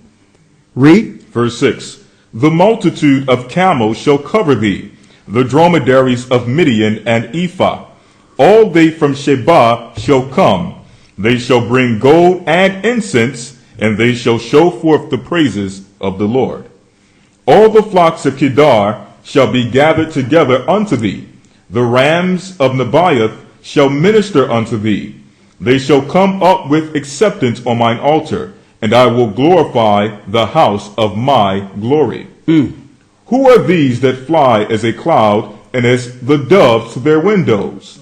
Surely the isles shall wait for me, and the ships of Tarshish first, to bring thy sons from far. So we know at the very end, when Christ returns, he's going to have a decree to do what? To gather his people who are still out there. Right? So there's going to be a decree from the Mediterranean Sea that any ships that are still working must go out. And the nations who do have Israelites amongst them will gain mercy. They're going to be bringing Israelites to the glory of the Most High for mercy and saying, I preserved them, I've kept them. See, and that's why the Most High say we must make friends of the mammon. We can't be enemies with the nations. We must be friends with them, because the Most High is going to use a lot of them to preserve us alive. Right?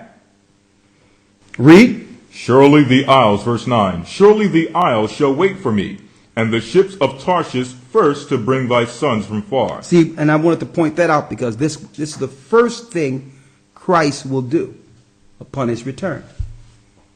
first.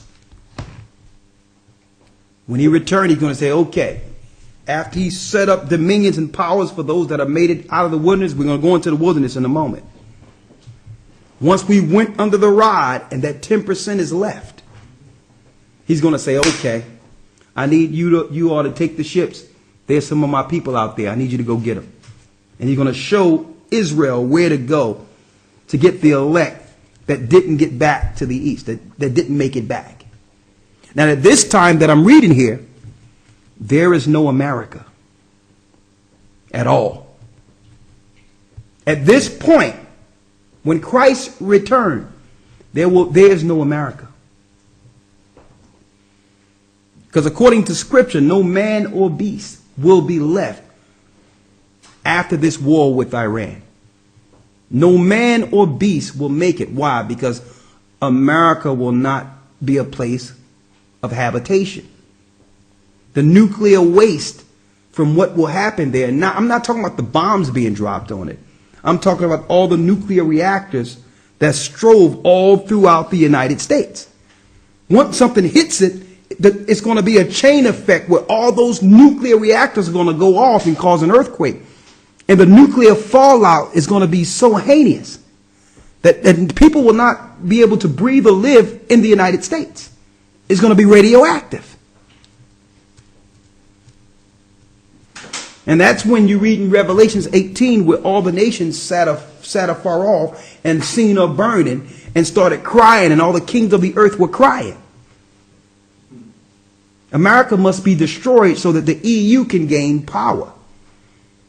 So that now all power go back to who? Rome, the 10 horns, for 1 hour with the beast. Revelations, the 17th chapter. So what we're reading here in Isaiah, this is after America is already destroyed. Brothers and sisters are making the mistake in believing that America is the whole world. That's a condition, that's a program that they put in us, that if there's no America, there's no world. Keep in mind, brothers and sisters, America is the new world. Okay? America was, quote unquote, discovered. People were living in their home countries before there was any place called America. It was a place made for what? The captivity of God's people. So once the Most High began to set his people free, what use is it? When he says that he would take them off a land that their fathers didn't know, a curse, we knew nothing of America or that landmass because it was drifted far west. So once the Most High began to deliver his people, there will be no use for America. America was made to be glorified, then what? Destroyed. Now, does that feel good to know that? No. That doesn't feel good. I mean, do we know anyone else? Do we know any? That's our home as far as we know. But the reality is what we feel doesn't take precedent over what the Most High says. I don't, there's no resolve. I don't feel good about this, knowing how many people we love there. Mm-hmm. But as it is written, so shall it be done. Read. Isaiah chapter 60, verse 10. And the sons of strangers shall build up thy walls. See that? And their kings shall minister unto thee. That means the highest people of this society, of the nations, will minister to our people. Read.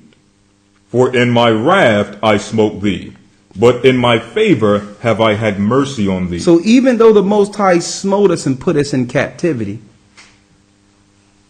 he always had his mercy and love on us as a people. He never forgot his oath he made with our father Abraham. Mm-hmm. Let's go to Ezekiel.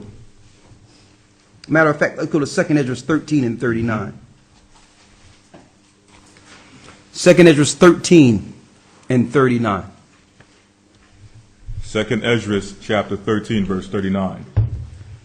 And whereas thou sawest that he gathered another peaceable multitude unto him, those are the 10 tribes which were carried away prisoners out of their own land in the time of Hosea the king, whom Salmanassar the king of Assyria led away captive. Now you've seen us go through this scripture over and over again, showing how the Indians and the other indigenous people got into the Americas, that we know that the original people of the Americas and of the South Pacifics and of Canada were the lost tribes of Israel. That's beyond any shadow of a doubt. Right? Read. Whom Salmanassar the king of Assyria led away captive, and he carried them over the waters. Now check this out. Read. And so they came into another land. They came into another land. Go on. But they took this counsel among themselves. They took the counsel among themselves what? That they would leave the multitude of the heathen and go forth into a further country, where never mankind dwelt. Go on. That they might there keep their statutes which they never kept in their own land. And they entered into Euphrates by the narrow passages of the river, for the Most High then showed signs for them, and held still the flood, till they were passed over. Come on. For through that country there was a great way to go, namely of a year and a half. And the same region is called Arsareth. Arsareth, which means hidden land, the place we call the Americas today. Go on. Verse 46. Then dwelt they there until the latter time.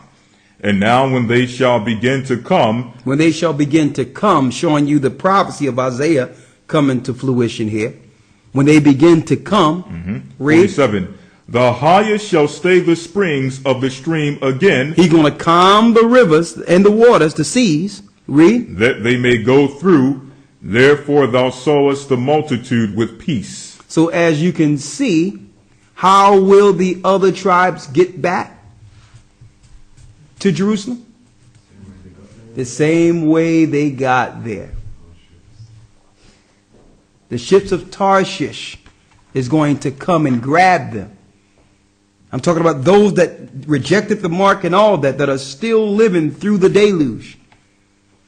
And they're going to see ships off the shore coming to bring them back home. And the Most High is going to calm the waters, and the ships are going to come back and bring them in to the homeland. Right? Do y'all see that? Now there's something in between that I'm going to show y'all that's going to go down, which is what? The last, what you would call, trying ground. Remember when we said that 90% of the earth, 90% of God's people too, are going to be destroyed. But through that, out of the 90%, 2/3 of them have to go through something.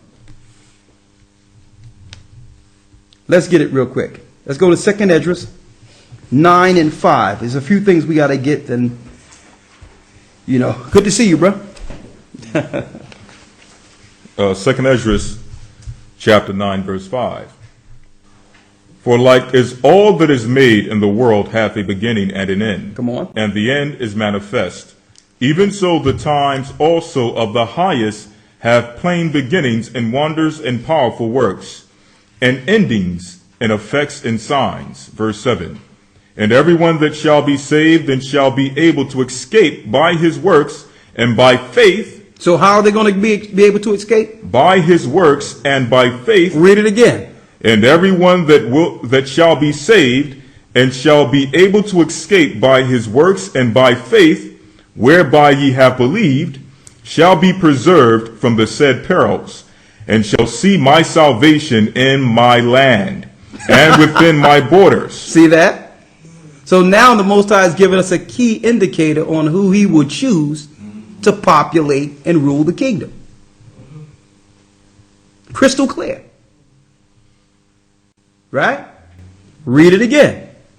Shall be preserved from the said perils, and shall see my salvation in my land and within my borders. For I have sanctified them for me from the beginning. That means he have chosen and cleanse these people that will make it into the kingdom in the beginning. They're already chosen. Right? Read on. Verse 9. Then shall they be in pitiful case. See that? But of course we have to go through what? Pearls. Read. Then shall they be in pitiful case, which now have abused my ways. Oh, he's talking about those that did wrong. Go on. And they that have cast them away despitefully shall dwell in torments. So it's speaking of those who chose the mark of the beast and chose to do what they wanted to do and not believe and have faith in the Most High. See? Read that last piece again. Verse 9. Then shall they be in pitiful case. These are the people that's going to be sorry they didn't make the right choice during this time. Read. Who didn't have faith in the Most High. Who said, well, you know what? If the Most High is going to kill me, or if I'm going to go to hell because of some chick, then that's not a God I want to serve. And I hear Christians say stuff like all that all the time, as if they can choose what God they're going to serve. Right. Any God that's going to allow this to happen to me, that's not a God I want to serve. Yeah, you want to serve Satan. So let's give you the scriptures on that. You want to serve Satan. You don't want to serve a God in which there's rules, right? You want to serve a God that you can do anything you want, get the mark of the beast, eat anything you want, celebrate Christmas and Sunday worship and do all the things under the Babylonian system, and you want that God to accept you. That's okay. His name is Satan. Is that clear? That's his name. There's only one God that will accept and love you for whatever you want to do. So those that, and guess what? Everyone will have the same choice. Everyone. You're going to know at that point, you're going to know that this choice is a life-changing point one way or the other when it's time. That means if somebody is standing up to you and they have a gun pointed to you and say, you choose this syringe or the gun. If that ever happened, brothers and sisters, choose the gun. I'm going to tell you that right now because your spirit cannot deal with what comes afterwards. It never ends. It never stops. Okay? We're just going through. Our spirits are eternal. If you think this is it, you haven't been reading. You are not prepared to deal with what happens when you wake up. Okay? There is a hell. And there is judgment. How do we know that? Because scriptures tells us what happens to the spirits that fell, that was bound. They're in a place. And the scripture tells us there's a final judgment for them who followed those that fell. Your spirits are eternal, brothers and sisters. You will always feel. You will always be conscious. That will never change. Okay, don't think you go into the ground and that's it. I mean, a lot of us wish it was that way, but it's not that way. We're the essence and we are part of the eternal. Therefore, our spirits are eternal. So that choice will be not only a life choice that day, that will be what? An eternal choice. What you want to do. And you have your family sit there crying. Listen, what we going to do? I mean, why don't you come over here with us? We're fine. No, you're going to hell. Okay? You going to hell over there. Listen, do what you got to do with that gun. I'm going to see you, buddy. Shalom. I'm fine. I mean, what do you think the disciples did and Christ did? They were given choices. Sometimes every time we must stand for what's right. And you want your last action to be a right one. Okay? Now, who knows? You may make the choice, and guess what? The Most High may deliver you out of that anyway. Once you say, well, listen, do what you got to do, the Most High may send an intervention, and you may make it through that. But if you choose the mark, you're not going to make it through that one.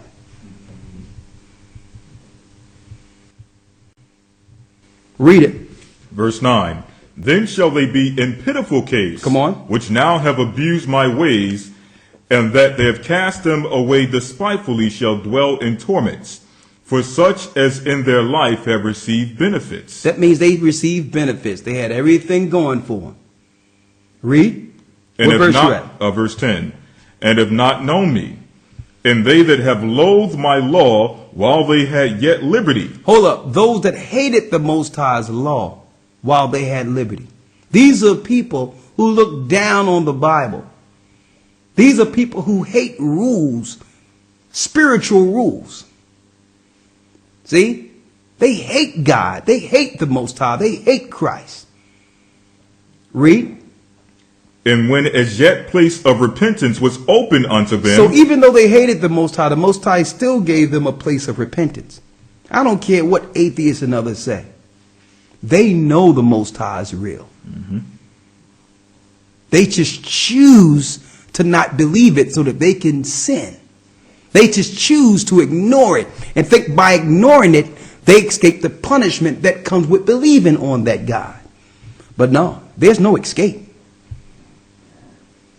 Because even when, I'm speaking of starch atheists, the Most High give everyone a place of repentance where you know he's real.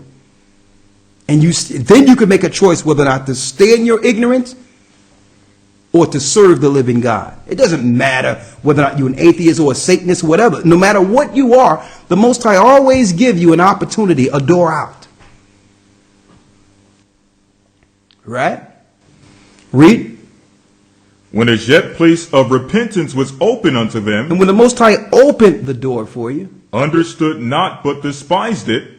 The same must know it after death by pain. Hold up now. So the Most High gave you an opportunity. Even though you didn't deserve it. He opened the door for you and say, serve me. So if you ignored and say, not only did you ignore the door, you began to be fervent against the God that opened the door for you. You started to talk down against the Most High, and you became more of a spiritual demon afterwards. The Most High says that person must know he was wrong after death through pain. So don't think pain stops when we die. The examples I give over and over again, you can do what you want to do to a carcass. It will not scream. It won't say it won't say it's in pain. Why? Because the pain was connected to the spirits, that was connected to the nerves and the brain. The pain came through consciousness. When your spirit leaves, the pain stays, that the pain goes with the conscience. You still feel.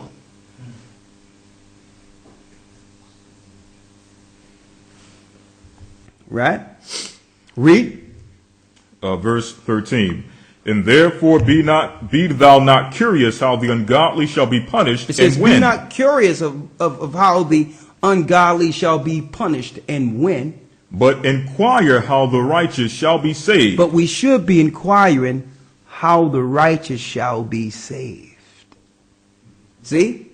You have so many people with doctrines, with the doom and gloom doctrine, and all they talk about is what happens bad if you don't serve the Most High, and what's going to happen to people for doing this, that, and the other. But we should more so inquire on how what? The righteous shall be saved.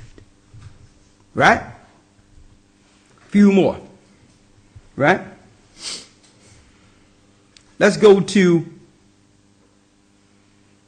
Ezekiel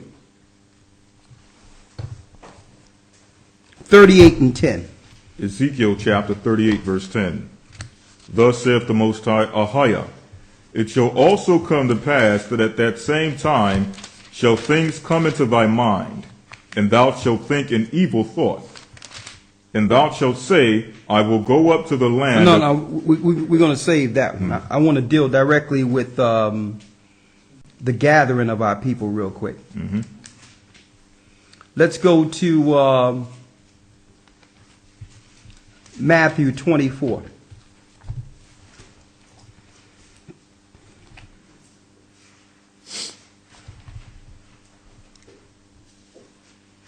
Matthew 24 and 28. St. Matthew chapter 24, verse 28. Yes. For wheresoever the carcass is, so I will read verse 27. For as the lightning cometh out of the east, and as the lightning cometh out of the east, read. And shineth even unto the west. And shineth even unto the west, read. So shall also the coming of the Son of Man be. So here it is. Christ is coming from where? He's coming eastward. He's coming the same way the sun rises. His entry will be from that point. Okay. Now, I'm putting this out there because I don't know if you've seen some research years ago under the Gulf of Aden or the Gulf of Eden. All the military ships throughout the world body have ships in that particular area. They're already preparing to fight physically against what's coming into this realm. It's not an asteroid.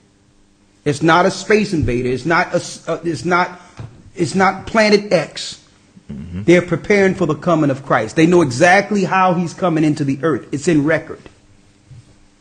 Y'all with me, right? Read. Here's a key indicator here. What's going to happen? Read. Verse 28. For wheresoever the carcass is, where the carcass is, there will the eagles be gathered together. There will the who be gathered together? The eagles be gathered together. Who will be gathered together? The eagles be gathered together. Though thou exalt thyself as the eagle. Who's that? Edom, Rome, right? And the New World Order is trying to do what? Right now. They're trying to take power over what? The Middle East. Right? But are they there to gain entry or gain power over the order, the oil and the world resources? That's what they think they're there for.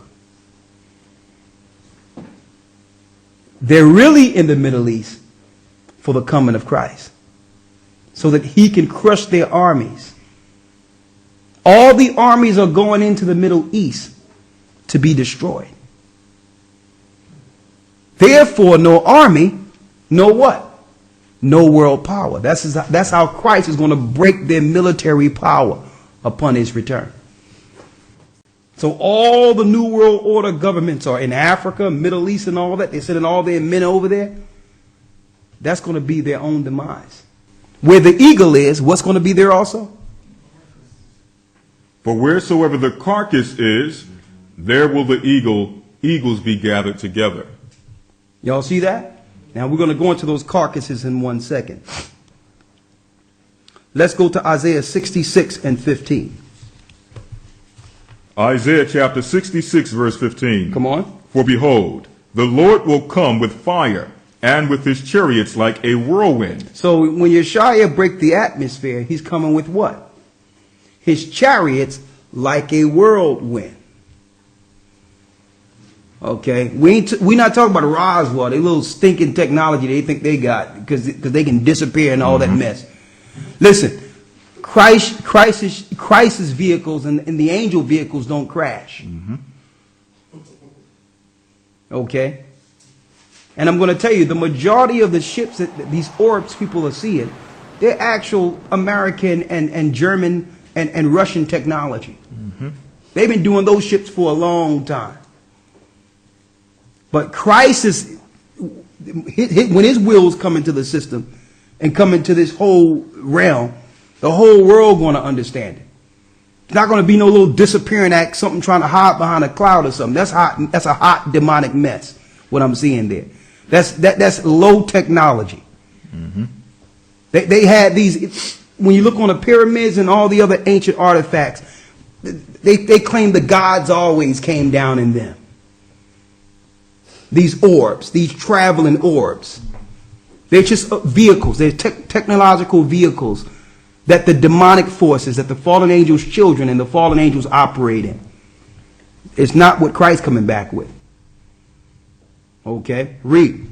For behold, the Lord will come with fire and with his chariots like a whirlwind. Come on. To render his anger with fury and his rebuke with flames of fire. Verse 16. For by fire and by his sword will the Lord plead with all flesh. And the slain of the Lord shall be many.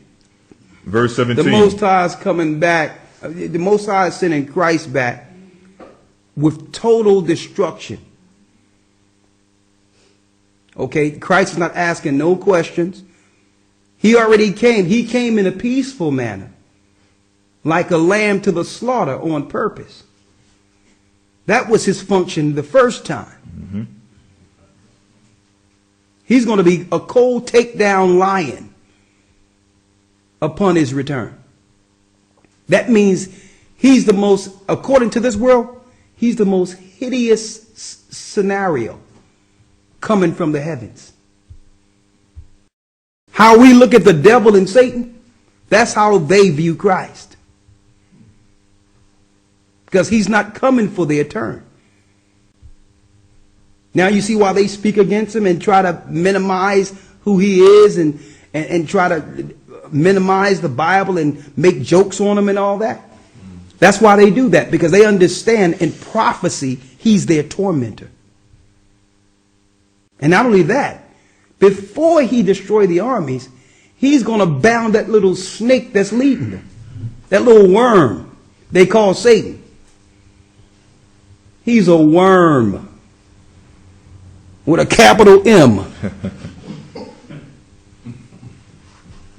And they look at this guy as Lucifer. Listen, this dude fell a long time ago. He's not Lucifer no more. That worm is going to be detained. We're going to go. He's going to be in a FEMA camp. Right. We're going to get him in a couple of seconds too. He's going to be in an eternal camp. We're going to go into his slaying and enslavement.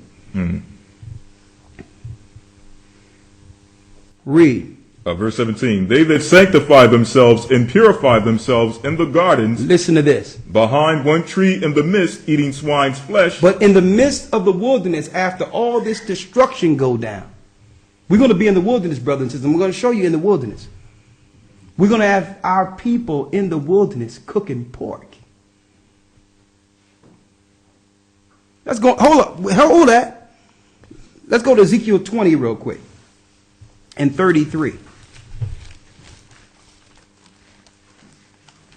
We're going right back there. What verse you left off at? Verse 17. Great. Ezekiel 20, verse 33. Come on. As I live, saith the Lord, the Most High Ahiah, surely with a mighty hand and with a stretched out arm and with fury poured out will I rule over you. So while the Most High is sending Christ to destroy, what's going on? He's also gathering our people. Like we read in the ships of Tarshish, he's moving us into areas. He's getting us out of the way of this satanic order, right? Read. 34. And I will bring you out from the people and will gather you out of the countries wherein you're scattered. See that? Go ahead. With a mighty hand and with a stretched out arm and with fury poured out. Now, according to what we've read in Isaiah, how will the Most High, through Christ, gather those that are not in the wilderness yet? The ships of Tarshish. Exactly. So now Christ is warning, taking down countries and all that, while he's gathering us into a protective area. Right? Go on. Verse 35. Come on. And I will bring you out into the wilderness of the people, and there will I plead with you face to face. He will plead with us face to face. Go on. Like as I pleaded with your fathers in the wilderness of the land of Egypt, so will I plead with you, saith the Most High Ahiah. And I will cause you to pass under the rod, and I will bring you into the bond of the covenant. Now, when he says, I will cause you to pass under the rod, right? Let's go to Leviticus, what we have in Leviticus real quick. He will cause Israel, that's in the wilderness, to pass through the rod. Right? Read. Leviticus. Oh, look, a few people that still have pages there. Salakia. Leviticus 27 and 32. Leviticus 27 and 32 breaks down Israel going through the rod. What this means. And concerning the tithe of the herd. And concerning the tithe of the herd. A tithe is what? 10%, right? Go on. Or of the flock, even whatsoever passeth under the rod, the 10th shall be holy unto the Most High. The 10th shall be holy unto the Most High. So what is the Most High doing in Ezekiel, the 20th chapter? He's taking a 10th of those that are left in the wilderness. See that? He's pleading with us face to face in Ezekiel 20. We're in the wilderness now. We've been gathered through the ships of Tarshish and all that. But even though we're in the wilderness, that don't mean we're going to make it past that point. We still have to make it out of the wilderness into the land. Mm-hmm. See that? Go back to Ezekiel. Ezekiel chapter 20, verse 38. Come on. 37. And I will cause you to pass under the rod, and I will bring you into the bond of the covenant. And I will purge out from among you the rebels. The rebels are who? Read. And them that transgress against me. And those that are doing what? Breaking the law in the wilderness. Are you seeing that? Now let's go back to Isaiah with this guy behind a tree. Just more here real quick. Go ahead, read it. I will bring them forth out of the country where they sojourn. I will bring them forth out of the country that they sojourn. And they shall not enter into the land of Israel. And they shall not enter into the land of Israel. Now, according to what we read right there, who's going to lead Israel back into Israel? Christ. So if someone is telling you to go into Israel without going through this first under Christ, what are they telling you?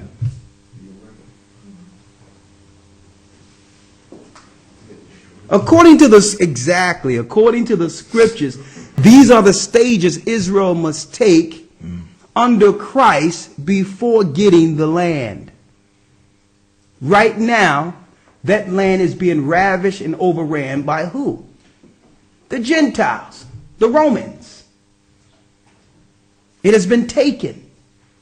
So anyone tell you that there's an obligation according to the Most High to go into the land, they are against Christ himself. I don't care what they tell you. These are the stages that Christ will lead us into the land. I mean, you don't think we can go into Israel right now if we wanted to? Who couldn't? Israel is westernized. You can go into Israel if you want. Why do you think that we're not going in to Israel? Why? Because the scriptures in Isaiah tell you all the country he's going to gather us out. In Isaiah, the 11th chapter. Let's go to Isaiah 11 real quick. Isaiah chapter 11, verse 11. Come on. And it shall come to pass in that day, saith the Lord, or that the Lord shall set his hand again, the second time, to recover the remnant of his people. See that? To recover the remnant of his people. Which shall be left from Assyria, and from Egypt, and from Pathros, and from Cush, and from Elam, and from Shinar, and from Hamath, and from the islands of the sea. Hold up now. Do you wonder why it doesn't have the land of Israel in the places we'll be gathered out of? Have you ever wondered that? Where is the Most High sending Christ to deliver Israel out of Israel? Out of the lands of Israel. It don't exist, does it? It don't exist. Why? Because why? We were accursed, and the Most High told us to stay off of the land. He scattered us. And he was going to send his son to do what? To deliver the land back into our hands after it's purged through fire. It says brought back from the sword. Give me the one where it says the land brought back from the sword in Ezekiel. I only have a few more. Yes? Is it more or less like Exodus? Huh? Is it more or less like Exodus? Is it more so like Exodus? Yeah. Absolutely. It's like, how can Israelites go into the land of Israel or the land of Canaan to wait to be delivered into Canaan? Did it make any sense to you? So all the people of our people that are going into Israel are anti-Christ. I'm going to tell you that straight up. And guess what? They're going to be a Holocaust. They will be sacrificed there. Holocaust is what? Death through fire. Sacrifice. And when they war with Iran, there will be a Holocaust. And all the Europeans who have any sense are going to leave Israel before those that are in the know. They're going to leave Israel before the next war, and they're going to go back into Europe. They're going back to Rome. And all of our people who thought that we were escaping somewhere into Israel are going to be burned and destroyed in that land. Okay? All those groups that made an excavation into Israel and all that, all of them were off. Every last one of them. The Old Testament tells us the lands the Most High will gather us from. Right? Are these my words? No. What you have, Brother Lloyd? This is the rest of Isaiah 66. Yes. What verse? Verse 19. Come on. And I will set a sign among them, and I will send those that escape of them unto the nations, to Tarshish, Pul, and Lud, that draw the bow, to Tubal and Javan, to the isles afar off, that have not heard my fame, neither have seen my glory, and they shall declare my glory among the Gentiles. See that? So when the ships are going out, when they're going out to grab people, guess what? The glory of Christ's return is actually going to be prophesied and talked about throughout the earth. And this is after the Roman Empire is crushed. And the papacy and that papal rapist, him totally hog-tied and destroyed into hell next to Satan too. This is when their total power is taken. Mm-hmm. Read on. Verse 20.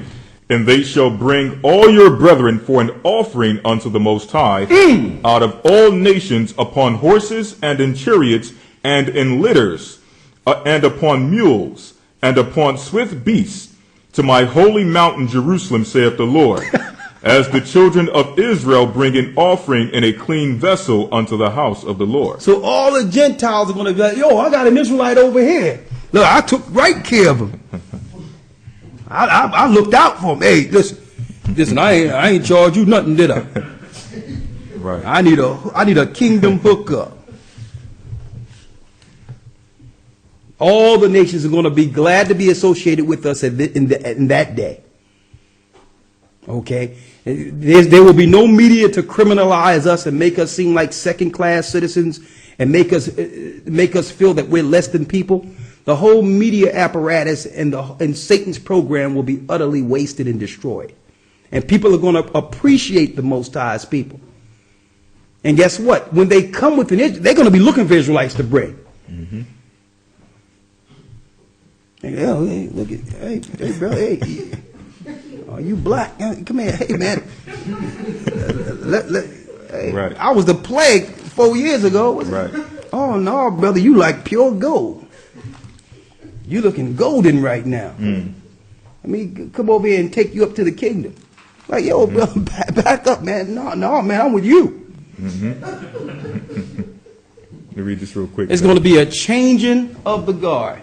Let me read this real quick in Zechariah 8:23. Come on. It says, "Thus saith the Most High of hosts, in those days it shall come to pass that 10 men shall take hold out of all the languages of the nations, even shall take hold of the skirt of him that is a Jew, saying, We will go with you, for we have heard that the Most High is with you." Check that out. They're going to try to take the skirt. They're going to try to grab on the shirt of an Israelite saying, man, listen, the Most High is with you. We're going with you. Mm-hmm. And I'm going to tell you, to some degree, through the power of the Most High, it's already beginning. Mm-hmm. Where they're cleaving to the Most High's people. Let me tell you, what's going on in this earth is an anomaly within itself. This Bible wasn't taught like this. We grew up in church and all that. It wasn't until we came out of mainstream religion that we realized what the Bible was really dealing with and talking about. And now the Bible is being taught in its proper perspective. The majority of the earth is saying, well, listen, we need to look at the Bible this way. Mm-hmm.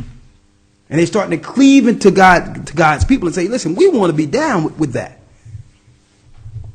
That's what's going to happen. Mm-hmm. A few more. There's other things that I'm behind the time. So let me just go here real quick. Let's go to Ezekiel 39. We will suffer out continual employment too amongst the nations.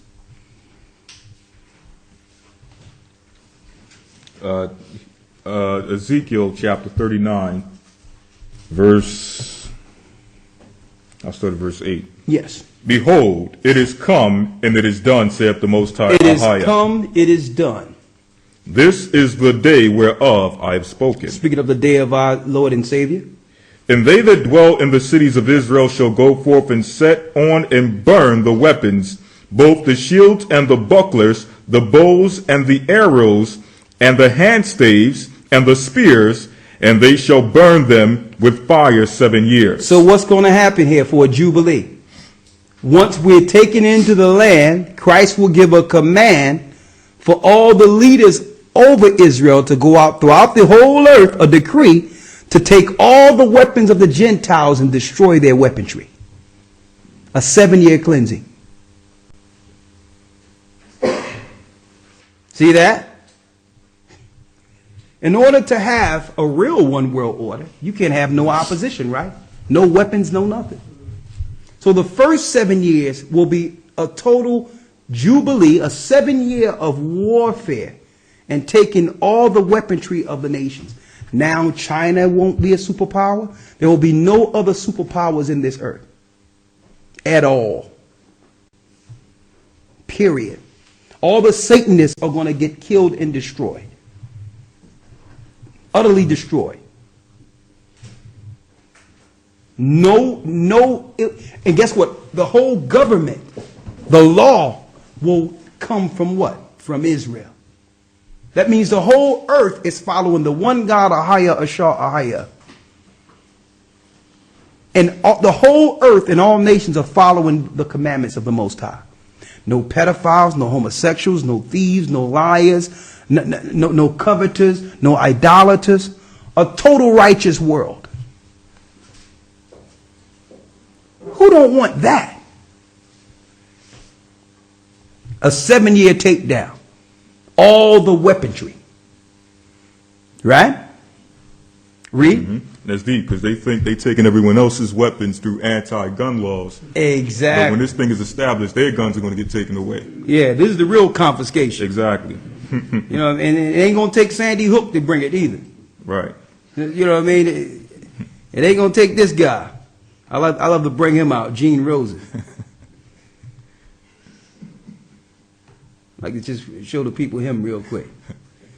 There will be a real confiscation of weapons. It's not going to be through no false flag Paris attacks. Mm-hmm. No false flag. It's going to be a total. This is what they want, right? Mm-hmm. They want. Yep. They want gun control. Right? Here's gun control. No weapons. All nations will have no weapons. There will be, for real, a real sense of talk concerning peace. And it's not going to be any peace talks. It ain't going to be ain't going to be no negotiation. Well, can you scale down your weapons? Right. No. All nations will bow and confess that he's Lord. Right?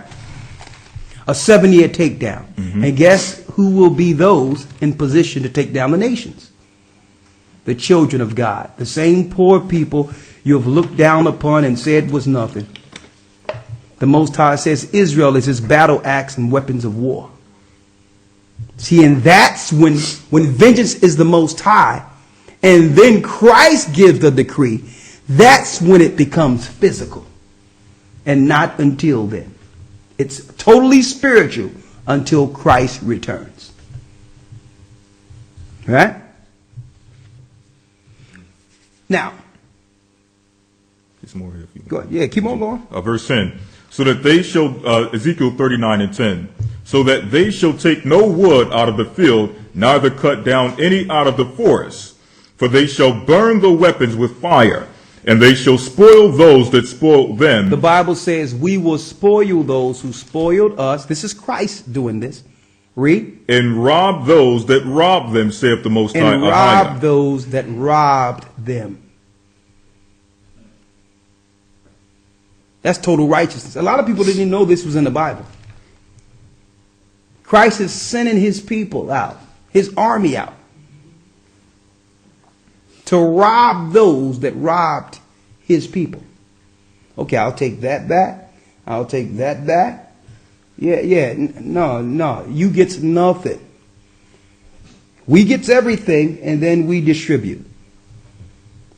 Okay? That's how it works. Okay, this is what we receive for denying this satanic world and serving the true living God. We have suffered long enough. We have tolerated your foolishness.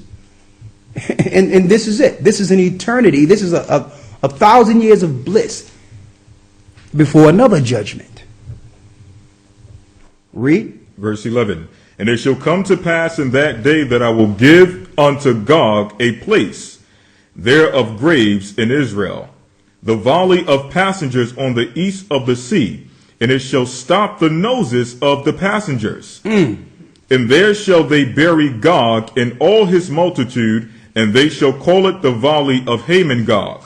These are all the nations that fought against us, that have now built their armies in the valley of Jehoshaphat.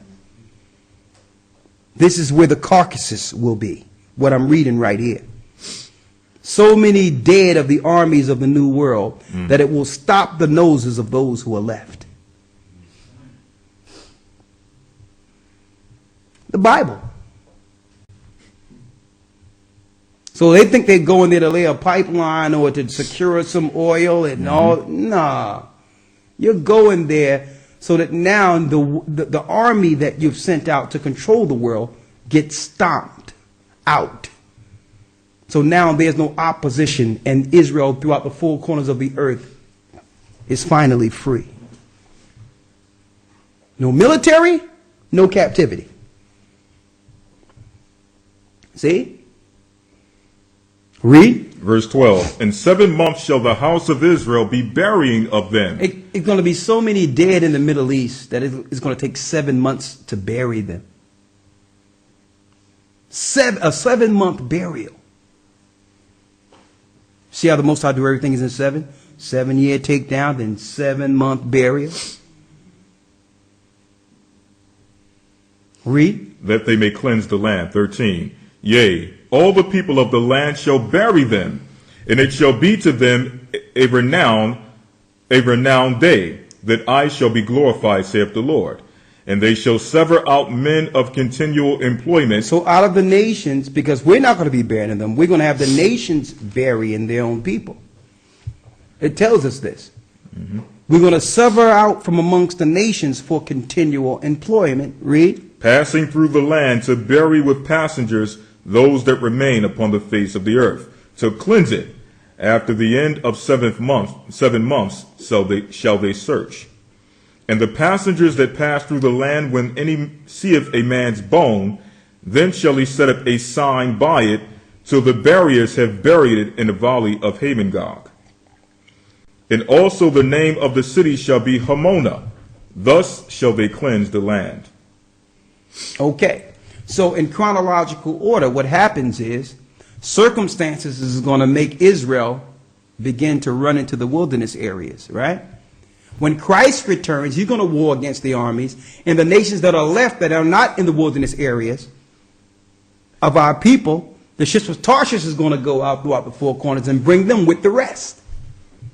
Then the purging is going to happen amongst them, and a tenth of them is going to make it through. And out of that tenth, the Most High is going to decree and send the law out. Then it's going to be a 7-year takedown of all the nations. The first 7 months is going to be burying the nations and the militaries that are in the Middle East. And the rest of that 7 years will be the taking of the weapons of all the other nations, so there will be total peace for 1,000 years after the takedown. Is that crystal clear? Get any clearer than that? But how do we get to the wilderness? Circumstances. First of all, we're going to be in certain areas that the Bible says in Isaiah the 11th chapter. And through persecution, when the New World Orders begin to come after certain countries and bite down with laws against the people, circumstances are going to lead Israel out to go to the wilderness areas to be protected. Then all the nations that tell you round about is going to stop fighting each other and say, let's go and try to destroy those that have been taken, that are relaxed in comfort. They're going to try to come against us, and that's when Christ will return in that wilderness. Okay? Now, one other thing I wanted to go into is because some people are getting confused, the Gog and Magog.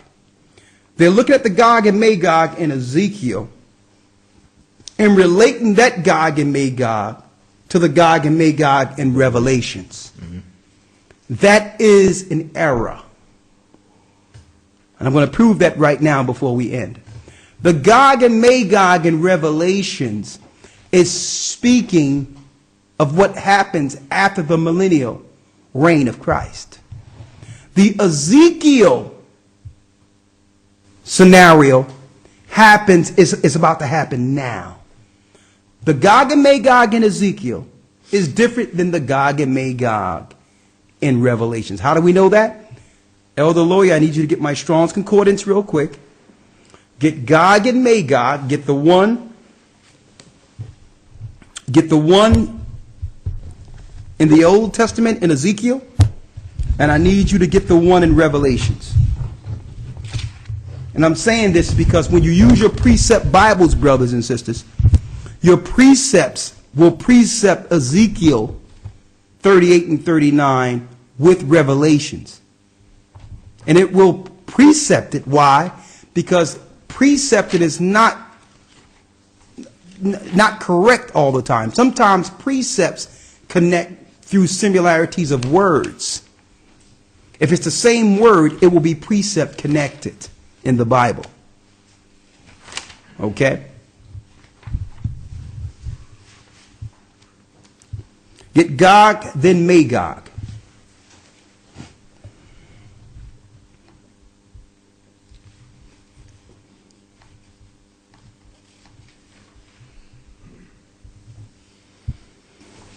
All right, this is H 1463. And that's in the Hebrew, right? Mm-hmm. Come on. Gog, or in Hebrew, Gog. It says Gog, the name of an Israelite, also of some northern nation. A northern nation, read. Gog. Now get Magog. Magog, this is 4031. Come on. Magog. It says Magog, a son of Japheth. A son of Japheth. We know that Japheth is who? Japheth is the Asian people. Also, the Iranians are Japheth. See that? So it's speaking of, when he says, I will put hook in their jaws and bring them back into the war, it's speaking of the Japhetic countries coming into the Middle Eastern war. Like Iran, like China, as you can see, now China has a place financially, has a financial stake in the Middle East now, and in Africa. That's putting the hooks in their jaws and bringing them back. When it speaks of Gog and Magog, it is not speaking of Russia. Gog and Magog, those lands of Russia, was originally Japhetic lands before the Greeks came on the scene. So it's not speaking of Russia, it's speaking of the Asian people and Iran. Now let's get Gog and Magog in the New Testament to show you it's an entirely different word and an entirely different prophecy. So you cannot relate Ezekiel's Gog and Magog with Revelation's Gog and Magog in Revelations 20. Two distinct separate timelines, two distinct separate meanings from the Greek to the Hebrew. You have it? Mm-hmm. Read Gog from Revelations 20, right? Mm-hmm. Okay, come on. This is Gog in the Greek G1136. Gog, a symbolic name for some future Antichrist. For some future Antichrist. So as you can see, Gog is a nation coming up to war against Israel in Ezekiel. In Revelations, it's an Antichrist party. After the end of the 1,000 years, Satan is going to be loose in Revelations 20, and he's going to join a band of Gentiles together to come against us. They're going to be Antichrist that will be destroyed at the end of the 1,000-year reign. See that? Now let's get Magog. Magog, this is G3098. Yes. Magog, a foreign nation, i.e. figuratively, an anti-Christian party. An anti-Christian party. Do you all see that? Two distinct meanings.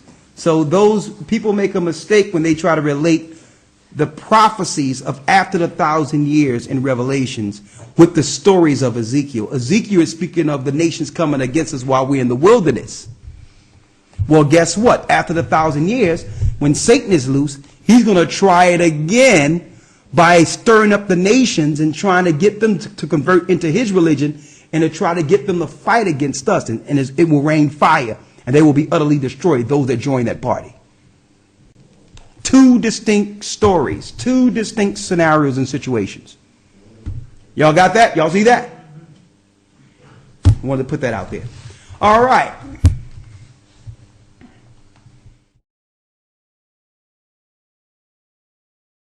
All right.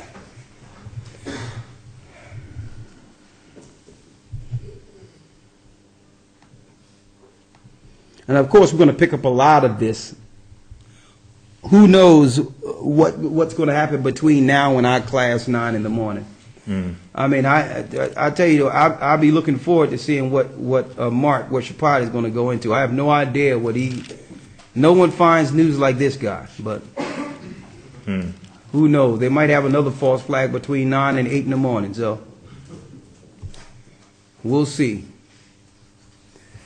It says, here's a few questions, Elder Lawyer. Is this Christ in Joshua 5:13 through 15? Let's get that real quick. The book of Joshua, chapter 5, verse 13 through 15. Yes. And it came to pass when Joshua was by Jericho that he lifted up his eyes and looked. There stood a man over against him with his sword drawn in his hand. And Joshua went unto him and said unto him, Art thou for us, or for our adversaries? And he said, Nay, but as a captain of the host of the Lord am I now come. And Joshua fell on his face to the earth and did worship, and said unto him, What saith my Lord unto his servant? And the captain of the Lord's host said unto Joshua, Loose thy shoe from off thy foot, for the place whereon thou standest is holy.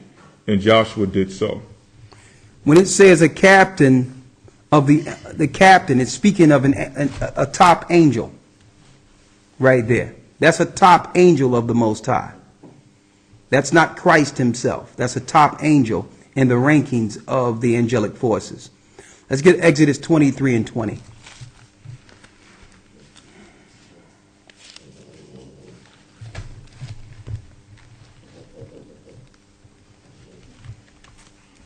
Exodus chapter 23, verse 20. Yes. Behold, I send an angel before thee to keep thee in the way and to bring thee into the place that I prepared. That's Christ. Right. That's Christ there. All right. Shalom, elders. Great lesson. All praise be to the Most High. Why do Roman Catholic priests and some pastors wear those censored? It's censored. Are there any scriptures that they use to justify this, or is it something that the Roman Catholics just made up? Well, there's no scriptural justification for anything the Roman Catholics do. Okay? What they wear and what they stand for is Babylonian, paganistic traditions.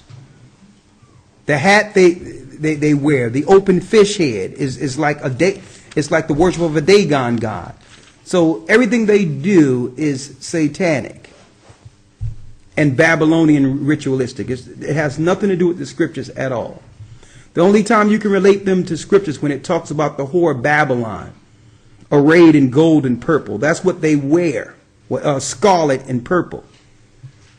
Okay, that's what some of their the ministers wear. The colors is indicative of the whore of Babylon that we read in Revelations. Isaiah 62 and 4. What does Hetzphabah and Beulah mean? The water. Isaiah 62 and 4. Isaiah chapter 62 verse 4. Thou shalt no more be termed forsaken, neither shall thy land any more be termed desolate. But thou shalt be called Hephzibah, and thy land Beulah. For the Lord delighteth in thee, and thy land shall be married. Let's get that in Hebrew. Translates it here. It says, Hephzibah is my delight. My delight. My delight is Hezbollah. Hezbollah. And Beulah is married. And Beulah means marry. We won't be forsaken. We're going to marry the groom. Yeah, the verse actually explains it. What they mean. It explains it. Yeah. All right. What's the next one, lawyer? Here. It says, Shalom, elders. Missed you both last Sabbath. Love you, brothers, for bringing the truth. All praises to the Most High. What part does the cell phone play in the mark of the beast or control? Well, the cell phone don't play anything in the mark of the beast. It's just a conditioning tool to get you adjusted into using something with your hand. So it's a conditioning tool. What they're going to do is they're acclimating us from the cell phone into the RFID to the point where people won't think twice about getting a chip shot in them. So it's more so acclimation, more so than anything. If you have a cell phone, you don't have the mark of the beast. If you get a chip shot in you, now you are merging yourself with a satanic power. You understand? That will be in your bloodstream, control your mind, and allow you to do all types of evil and wicked things. It will actually be a control mechanism.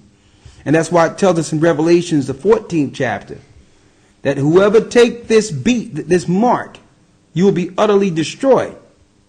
You'll be wasted. You will die and get destroyed with Satan. What's next? Someone says, will the Most High make a way for worthy Gentiles in the truth to make their way out of Babylon if their spouses or family could be a hindrance to migrating? Well, this don't have nothing to do with what other people talk about not doing. The Most High is going to make a way for everyone that does the right thing, regardless of circumstance and people. See, I don't like to tie in all these other elements with what the Most High say. Okay? You have to make a choice on what's right according to the Most High. You understand? So it has nothing to do with other people. Someone says, my spirit is edified thanks to the powerful lesson. I have a question. My father is a Christian pastor, so I was raised being taught only Christian values. Okay. And I knew nothing. A lot of it is good. A lot of Christian values are good. Read on. And I knew nothing about my Israelite roots or what the Most High's name was until now. If I'm his elect, why would the Most High choose me over another Christian who also didn't know? Why would the Most High choose you over another Christian? That is a good question. The reality is that time and chance happen to all men. Okay, you don't know how many times Christians have received the information, have gotten the opportunity, but didn't jump on it like you. Just because the Most High gave everyone a chance. But some people, they would rather believe the delusion. But when you do know, the scriptures say, blessed are your eyes that you see and your ears that you hear. So that's even more reason to praise and thank the Most High for opening your eyes. And be careful. Be very careful, because you may think you're doing yourself a service by saying, well, since I'm a Christian and seen it, I want everybody to see it, and try to enforce your will on someone who don't want it. Christ says you can't cast your pearls before swine lest they rend you under feet. You go to people who are against the Most High and try to bring them this word, they will utterly try to waste you.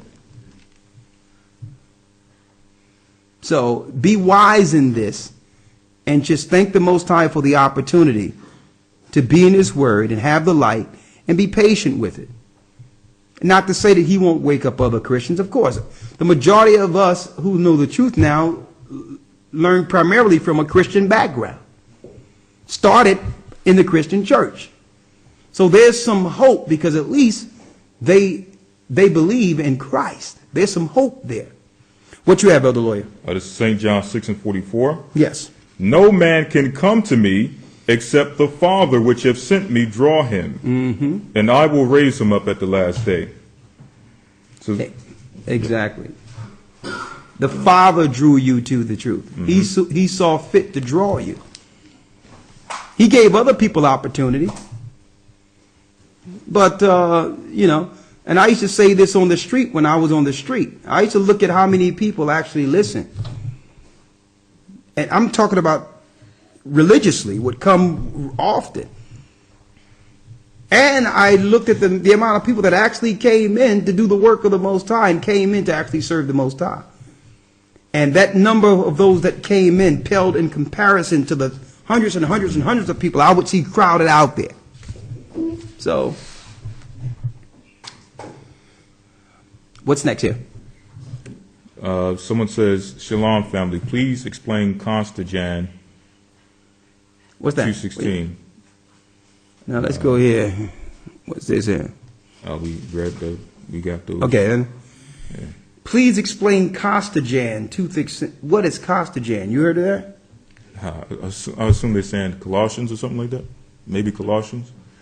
Oh, Colossians? Yeah, maybe if they can just clarify. Yeah, okay. Well, let's read Colossians 2:16 for the sake of time. Right.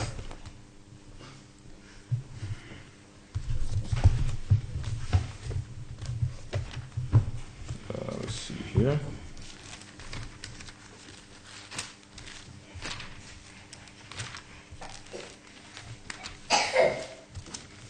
All right. Colossians chapter 2, verse 16. Let no man therefore judge you in meat or in drink or in respect of an holy day. So let's break it down. Let no man therefore judge you in what? In meat. In meat. That means judge what you eat. Or in drink. Or what you drink. Or in respect of an holy day. Or in respect of a holy day. Or the new moon or of the Sabbath days. Or the new moon or the Sabbath days. Now when it says let no man judge you, when it's saying let no man judge you, the churches will say, because usually you go there and ask them, well, why are you eating pork, shrimp, crab, lobster? Why are you celebrating Christmas? Why are you not worshiping on the Sabbath? They'll pull this scripture out on you. They're saying that when you bring up the fact that the Most High say, remember the Sabbath, you're judging them. Well, guess what? They're not rightly dividing the word of truth. Because if you were judging them according to the law, you would kill them. So the proper context of these scriptures, when it says, let no man judge you of meat and drink. During Paul's time, you had Jews that would come into the church of Colossia, and that was saying because Israelites weren't following the holy days, they needed to die or be banished from amongst the men of Israel. That was the judgment according to scriptures. When Moses seen a man gathering sticks on the Sabbath and they put him in ward, the Most High commanded Moses to kill that man. He wasn't supposed to work on the Sabbath. That was the judgment for not respecting the Sabbath. So when you read Colossians, the 2nd chapter, when it says, let no man judge you, that's not saying don't let no man correct you. That's saying if I'm following the Sabbath, I can't kill someone who's not following it like I'm following it. Christ died on the cross. So I can't judge that person for them not following the Sabbath. This have nothing to do with Sunday. Because when it says, let no man judge you in respect of a holy day, Sunday was never a holy day. So it's not speaking of Sundays. It's not speaking of Christmas. Christmas was never a holy day. It's speaking of judging someone according to the law for breaking the laws in the Bible. So Paul said we're not allowed to execute punitive, what you would call judgments against Israelites who are not following the holy days the way the Pharisees and scribes were. We can't kill people now. We must give them grace and allow them to learn about the holy days, learn the importance of the Sabbath. That's what that means. This have nothing to do with allowing someone to eat pork and shrimp, crab, and lobster. When it says judge someone in respect of meat, it's not saying because you're eating shrimp that I can't come and say, well, according to the law, you're not supposed to be eating shellfish. When it says respect of meat, the holy days had also meat and drink offerings included in it, which were lawful meat, lawful drink. This has nothing to do with excusing a person for sinning on purpose. So the churches are not rightly dividing this word. They use this scripture and say, well, you can't judge me for celebrating Christmas. That's my holy day. When Paul wasn't even thinking about Christmas when he wrote this scripture. He was talking about the holy days written of in the Old Testament. Are you following me here? Someone says, who would Japhet be today? Japhet would be the modern day, most of the Chinese, Japanese, some of the Japanese people, but the poor Japanese, or a lot of them are from the lost tribes. The Asian people, predominantly. The Iranians, the Persians, they would be the Japhetic people. Okay? Last one. I didn't answer questions in a long time. That's the only reason I'm going to do this today. Get Revelations 3 and 10, and that's the last question for today, right? Mm-hmm. Read that. Revelations 3 and 10. Because thou hast kept the word of my patience, I will also keep thee from the hour of temptation, which shall come upon all the world to try them that dwell upon the earth. We're in the hour of temptation. When it talks about the hour of temptation, it's really speaking of the last Jubilee.